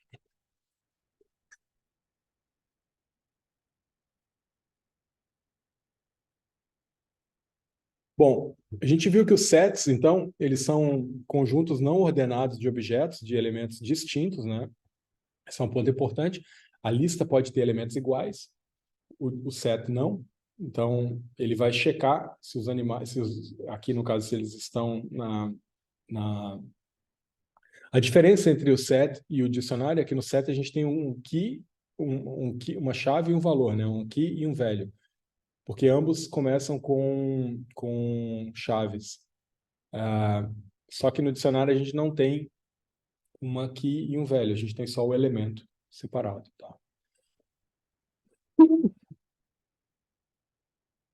A gente pode adicionar elementos no dicionário. Se a gente pede para adicionar o elemento, por exemplo, o cat, que já estava, ele não faz nada, ele mantém o elemento do jeito que era. Então, por isso lembrar que é uma coleção de elementos distintos. Tá? Então, se a gente pedir para incluir um elemento que já exista, ele exclui, ele não faz nada, mantém do jeito que era. E do mesmo jeito que antes, lá a gente fez em listas, a gente pode criar índices aqui também para os sets. E aí, finalmente, as tuples, né, que são um conjunto ordenado e imutável. Esse é um ponto bem importante. Então, tem alguma similaridade com a lista, mas o fato de a gente não poder modificar pode ser uma segurança extra que a gente tem para trabalhar com determinados tipos de dados que a gente queira que tenham essa característica. Tá? Bom, e finalmente as funções, que são talvez dos elementos mais importantes do Python, que começam sempre tem essa sintaxe, né, começa com def, de define, a gente cria o nome da função e a gente pode ou não colocar aqui um parâmetro para ser chamado depois. Nesse caso aqui, a gente colocou um parâmetro x, mas não é obrigatório que tenha esse parâmetro. A função pode não ter o parâmetro, mas ela vai ter que sempre ter o definição, o nome e 2 pontos. Nesse caso, a gente está fazendo uma função condicional, né? Se o número for maior que 0, retorne positivo. Ou então, se ele for menor que 0, retorne negativo. Se não for nenhum nem outro, retorne 0. Então, é uma função bastante simples, que a gente pode colocar qualquer número. Nesse caso aqui, a gente a gente rodou um loopzinho para cada x nos números -1, 0 e 1, rode essa função aqui. Então, a gente poderia criar, por exemplo, aqui, um outro, 3, e rodar, ele vai incluir aqui mais um elemento aqui embaixo, positivo, pegando o 3 que a gente criou. Não tem nada de muito sofisticado, né? Bom, funções, a gente pode fazer funções para tudo em Python, né? Para a parte de texto, por exemplo, a gente quer colocar um texto em minúsculo, em maiúsculo, essa função aqui, se, aí acontece tal coisa, do contrário, else, faça tal coisa. Então, a gente pode mexer com diversos tipos de formatação. As classes, elas não são tão usadas, mas também são um tipo de função, né? Um objeto em Python, em que a gente vai definir propriedades específicas de alguma coisa, né? Então, a gente pode definir uma classe para, por exemplo, agrupar objetos ou pessoas que tenham características em comum. Então, nesse caso aqui, a gente está criando uma classe em que a gente vai pegar o nome vai ter uma classe que os autores chamaram de uma classe que cumprimenta as pessoas, assim, para criar cumprimentos para as pessoas. Bom dia, Fabrício, bom dia, Brenda, e assim sucessivamente. Então, a gente tem essa função aqui do def, esse init aqui é o que a gente está, é uma das características do classe, né? O nome, a gente vai ter um nome específico que é a pessoa que a gente vai chamar, e aí você chama, aí o que a classe faz, então? Se tem uma característica aqui, então se for a determinada pessoa chamada, a gente vai colocar o nome em maiúsculo, se não, não chama, coloca o nome em minúsculo. E aí aqui está o resultado da classe. Bom, o NumPy é a biblioteca mais usada para computação de números em Python. Então, ele faz um monte de... Ele é a biblioteca mais rica para a gente fazer manipulação de dados numéricos. Então, é a biblioteca padrão. Não muda muito, ele usa as classes, as funções que a gente falou antes, os containers, né? Então, ele usa as lists aqui para poder fazer as análises. Deixa eu ver se tem alguma coisa importante. Acho que aqui tem meio que coisas básicas, assim. Uma coisa importante para a gente sempre se acostumar quando a gente vai importar uma biblioteca, a gente nunca importa. A gente poderia fazer o seguinte: ao invés de importar o NumPy e chamar funções específicas ou módulos específicos do NumPy, por exemplo, array, para criar uma array, a gente poderia usar import NumPy asterisco, que importaria tudo que existe dentro do NumPy. Esta não é uma boa prática. Repito, não é uma boa prática, porque a gente vai poluir o nosso código com a memória do computador com muita coisa desnecessária. Então, o que a gente faz é importar de uma determinada biblioteca, a gente importa uma determinada biblioteca com esse nome aqui e a gente chama as funções, por exemplo, nparray, só para resolver o problema que a gente tem em mãos. Então, é possível que essa função array exista em outra library. É possível, é muito provável que exista. Então, esse prefixo aqui, o np ponto, é para a gente saber que eu estou chamando a função array da biblioteca NumPy. Tá? Assim o código fica limpo, quem estiver lendo vai saber o tempo inteiro de onde está vindo. Fica muito mais limpo do que eu escrever, por exemplo, NumPy asterisco, e aí o código fica uma bagunça, a pessoa não sabe se o array é da biblioteca NumPy, não sabe de onde veio, para poder corrigir caso tenha problema. Tá? Bom, enfim, aqui é uma criação de matrizes com zero, tem um monte de possibilidades diferentes para o NumPy, mas assim, toda a parte de cálculo matricial, que é muito usado em Machine Learning, a gente vai usar o NumPy para a maioria dessas funções. A criação de números aleatórios aqui, por exemplo, com números aleatórios, numa matriz 2 por 2, então ele cria números aleatórios, cada vez vai ser diferente se eu clicar, porque é random, né? Então, se vocês olharem o número, se eu clicar de novo, vai mudar. Cada vez vai mudar. Como que eu resolvo isso? Se eu clico e faço um seed, e aí eu coloco um número, por exemplo, 1, 2, 3, e aí agora com o seed, ele vai repetir o procedimento, porque eu comecei do mesmo ponto de partida. Então, é uma prática, quando eu quero que o código seja, quando eu tenho alguma coisa aleatória e eu quero passar o meu código para outra pessoa e que ela veja o mesmo número que eu vou ter que colocar essa semente, seed de semente, e um número qualquer aqui para poder definir o ponto de partida. Tá? Se eu tiro o seed, vai gerar números diferentes, porque é random aqui. Tá? Bom, aí tem a indexação dos arrays, né? Então, a gente vai ter a parte matricial, assim, que a gente pode montar matrizes, por exemplo, aqui, uma matriz 3x4, e a gente pode montar as matrizes de todo tamanho. O NumPy é a biblioteca padrão para isso. E a gente pode fazer slices ou fazer recortes das matrizes também, de acordo com o critério que a gente viu antes de fazer slice, mais no início, agora pouco antes, algumas telas antes. Então, a gente usa essa notação aqui. Deixa eu ver. Aqui o rank a gente, para poder fazer para fatiar as matrizes e pegar determinados elementos. Então, é uma biblioteca que serve para a gente fazer manipulação de dados, especialmente para trabalhar com matrizes. É muito comum a NumPy ser utilizado. Não vou passar por todos os detalhes aqui, porque basicamente a gente está fazendo aqui é mexendo com cálculo matricial, mexendo com elementos de matrizes e fazendo mudanças nesses elementos. É bom para aqui usando um boolean, se o número for maior do que 2, ele diz true ou false, e aí pega no mesmo formato de matrizes e nos diz se é true ou false. Bom, e aí a gente entra então nos tipos de dados, né? Então a gente pode ter, no caso de array, é importante lembrar que todos os elementos são do mesmo tipo, tá? Então,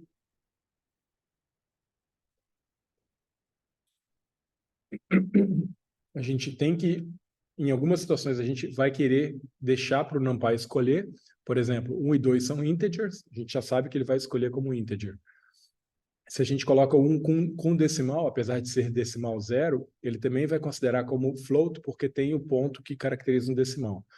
Se a gente não coloca nada, se a gente, desculpa, a gente coloca esse valor e a gente pede para forçar aqui, por exemplo, NumPy integer, a gente está forçando para que ele entenda como integer. A gente poderia mudar isso aqui para colocar como float.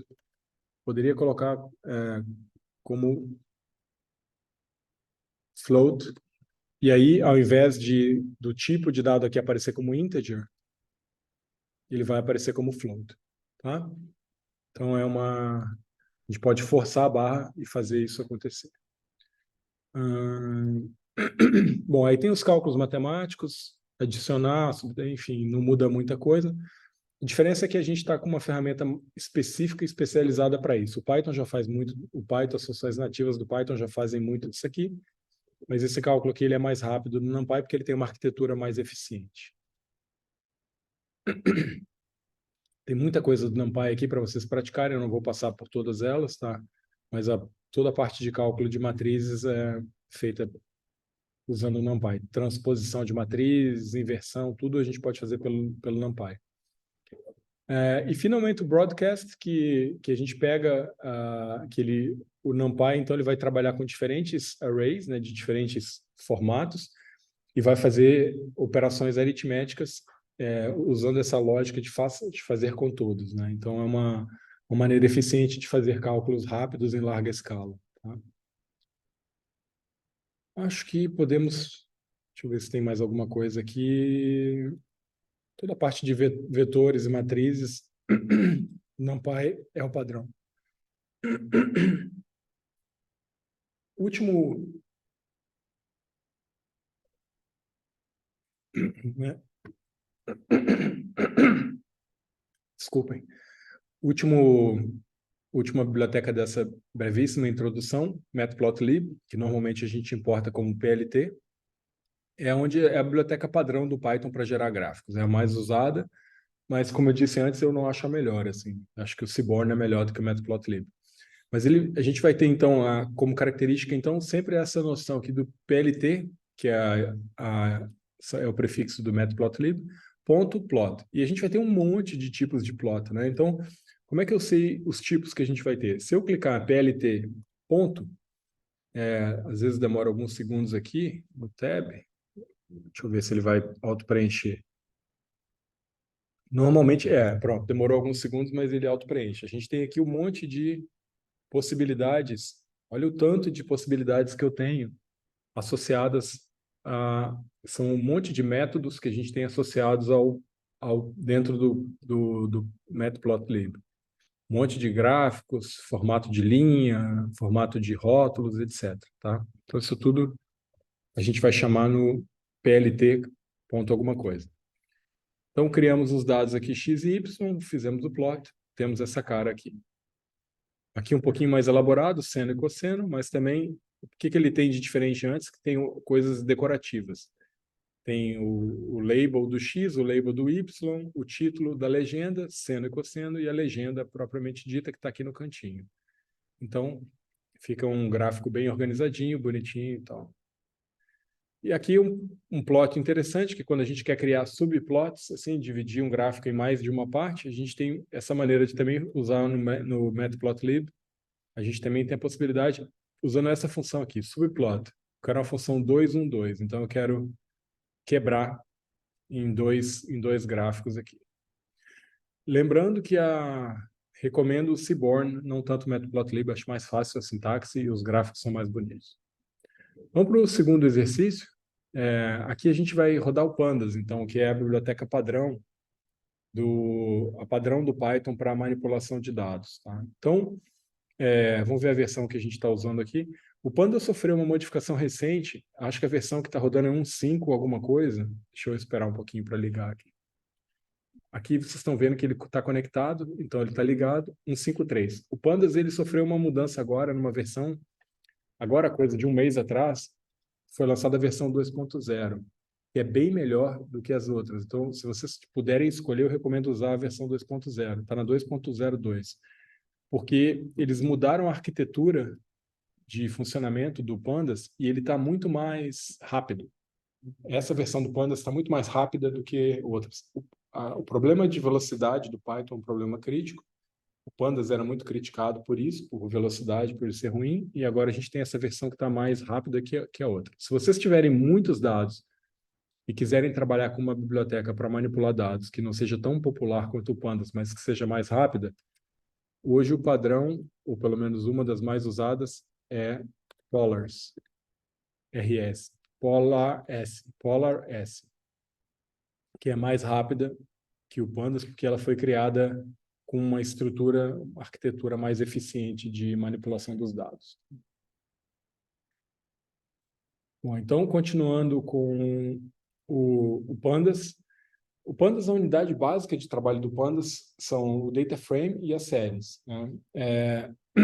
A série é uma coluna única e o data frame a gente vai ter aquela lógica que nós vimos na aula passada, de linhas, nas linhas as observações e nas colunas as variáveis. Né? Então, por exemplo, aqui eu estou criando uma série em que eu tenho só um tipo de dado, que seria uma coluna, 3 cidades aqui especificamente da Califórnia, enfim. A gente pode usar essa lógica e criar um data frame com base num dicionário. Então, por exemplo, aqui embaixo o PD data frame é o comando que cria o data frame. A variável cidade eu trouxe daqui, da série city names. E a variável população eu trouxe da série população, que é um número. E aí a gente tem o data frame. No Colab tem essa coisa legal aqui que a gente pode ainda fazer uma coisa mais interativa, em que a gente pode filtrar, mexer no formato, colocar um número. Nesse caso, a gente tem só 3 observações, mas se a gente tivesse muitas, a gente poderia escolher quantas a gente quer. Então, é bem legal que o Colab nos dá essa possibilidade de brincar um pouquinho de brincar um pouco com a base de dados. Bom, a gente vai importar os dados aqui desse link, tá? Que é uma base de dados sobre casas na Califórnia. Só para a gente brincar um pouquinho. Vocês não precisam se preocupar assim, o que é essa base, não é nada sério, a gente está só brincando um pouquinho de manipular e fazer alguns comandos. Mas caso vocês queiram, California House Dataset. Essa, essa é a base de dados, tá? Está disponível no Kaggle para você, em outras plataformas também. E tem uma descrição do que é a base de dados, uma explicação aqui de quais são as variáveis, o que é cada variável e de onde que veio o trabalho. Ele veio desse trabalho aqui lá de 1997 e essa base é muito usada para cursos de Data Science, tá? Primeiro a gente usou a função describe, que é uma função que vai pegar os dados quantitativos e vai tirar e vai nos mostrar o número de observações, a média, mediana, moda, não, moda não, né? Só a média, o desvio padrão, o mínimo e os quartis aqui e o máximo. Então nos dá uma visualização rápida das características dos dados que a gente tem. É muito comum a gente querer ver, quando a gente tem bases de dados grandes, a gente querer ver o início e o fim dela. Então, a gente usa o comando head para ver o início, as 5 primeiras linhas. Se a gente quiser ver, eu não quero ver só as 5, eu quero ver mais. Eu quero ver as 20 primeiras linhas. Então, só muda aqui o parâmetro e ele vai nos mostrar de 0 até 19, porque lembram a porcaria da notação do Python que começa contando 0 a 19, né? Um dia eu quero conversar com alguém que fez isso para tentar convencer a pessoa a mudar, mas enfim. Se a gente não coloca nada, vem 5, se a gente coloca o número que a gente quer aqui, ele vem o número que a gente quer. Bom, e aí a gente pode, então, fazer 1000 coisas no Pandas. O Pandas é uma biblioteca muito rica. Deixa eu ir na documentação aqui do Pandas. Uma biblioteca muito rica mesmo, que tem uma quantidade gigante de recursos. Aqui estão, ó, os recursos na lateral aqui, tudo quanto é coisa que o Pandas faz. Se vocês quiserem um bom ponto de partida, esse 10 Minutes to Pandas aqui é o bom ponto de partida. Ele mostra as coisas mais comuns no Pandas, tá? Então, ele, a partir de visualização de dados, enfim, isso aqui é um ponto 10, ver uma síntese assim, de manchetes, assim. O que tem de mais interessante no Pandas? Aqui está nesse resumo vocês têm. Se quiserem coisas mais especializadas, vão para cá, tá? Então tem um monte de coisa, a parte de dados, de séries temporais, de visualização, tem várias, o próprio Pandas tem várias coisas gráficas também já embutidas, que vocês não precisam importar outras bibliotecas. Então ele é uma biblioteca muito madura, muito usada, tem um conjunto muito grande de mantenedores e um monte de funções já pré-instaladas no Pandas que vocês. Ele é uma espécie de canivete suíço para manipulação de dados. Ele faz muita coisa, tá? Só a parte gráfica, ó, olha o tanto de coisa assim. Não são gráficos maravilhosos, mas resolve o problema para a maioria das coisas. Tá? Então, continuando, então a gente pode pedir, por exemplo, um histograma. Ele vai com essa função aqui, .ist, ele vai pegar o house median age, que é a variável, essa variável aqui, e vai plotar, e a gente tem um histograma. Bom, o data frame, então, a gente pode fazer, nesse caso aqui, a gente está criando um objeto que é um data frame chamado cities, e a gente pode fazer diferentes tipos de consulta, né? Então, por exemplo, eu quero pegar só o city name, ele vai me listar só os tipos. Eu quero avaliar o tipo de dado que é. Por que é importante eu saber o tipo de dado? Porque os comandos que eu vou dar, eles têm que ser congruentes com o tipo de dado que eu quero. Por exemplo, eu quero aumentar para maiúsculas. Eu não vou aumentar maiúscula número. Se o tipo de dado é um número, é um integer ou um float, não faz sentido eu pedir maiúsculo. Então vai dar erro.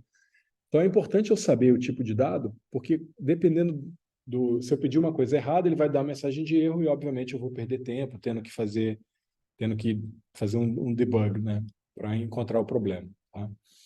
A gente tem tudo que nós vimos no exercício 1, a gente está vendo aqui, os slices, né, porque a gente vai pegar um número, eu quero só a cidade, a primeira e a segunda cidade. Vou do 0 até o 2. Então, inclui a primeira e exclui a última. Exclui a terceira cidade. Enfim. Bom, e aí a gente pode fazer 1000 coisas. Eu posso, por exemplo, pegar a série e dividir por 1000 a população. Eu posso usar o NumPy e tirar um logaritmo da população.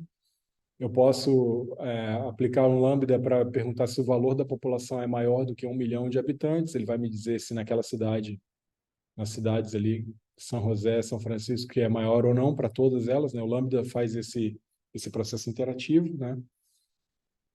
Tudo bem essa velocidade? Estou indo muito rápido, né? Mas eu acho que são todas coisas muito simples. Eu acho que vocês já fizeram os exercícios antes. Não tem nada, acho que, muito sofisticado aqui.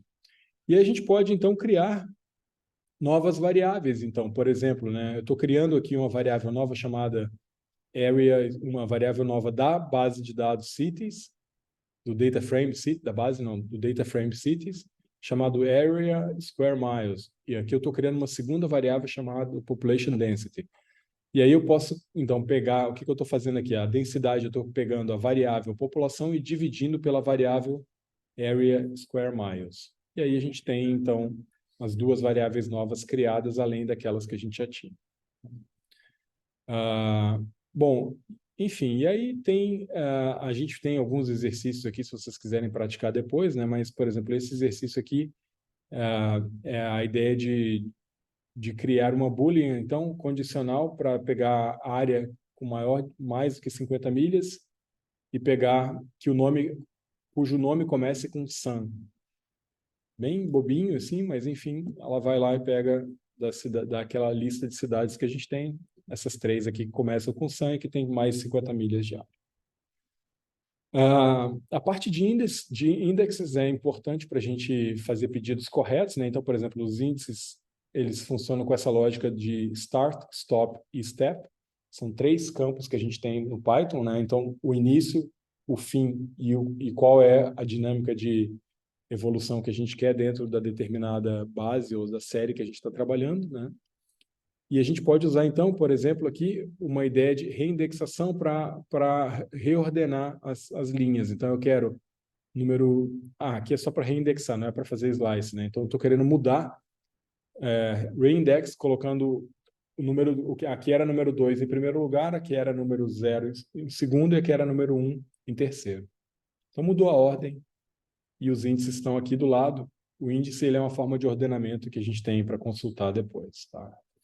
A gente pode fazer permutações dos índices, se quiser. Nesse caso, a gente vai fazer a permutação ordenando 0, 1 e 2. Se clicar de novo, ele vai fazer outra permutação. Vocês estão vendo que está mudando o índice aqui a cada vez que eu clico em permutação. E eu acho que era isso, sim, de mais importante para a gente começar a brincar. A gente vai brincar bastante com essa parte de manipulação de dados quando a gente for trabalhar no pré-processamento e na análise exploratória que a gente vai fazer, vai ter 2 aulas sobre isso. Então, aqui é um primeiro gostinho do Python, um gostinho de Pandas, para vocês começarem a se familiarizar, e a gente vai mergulhar bastante nesse conteúdo nas aulas, especialmente nas aulas 4 e 5, ou 5 e 6, agora eu estou... 5 e 6. Dúvidas, pessoal? Acho que eu vou parar a gravação, então.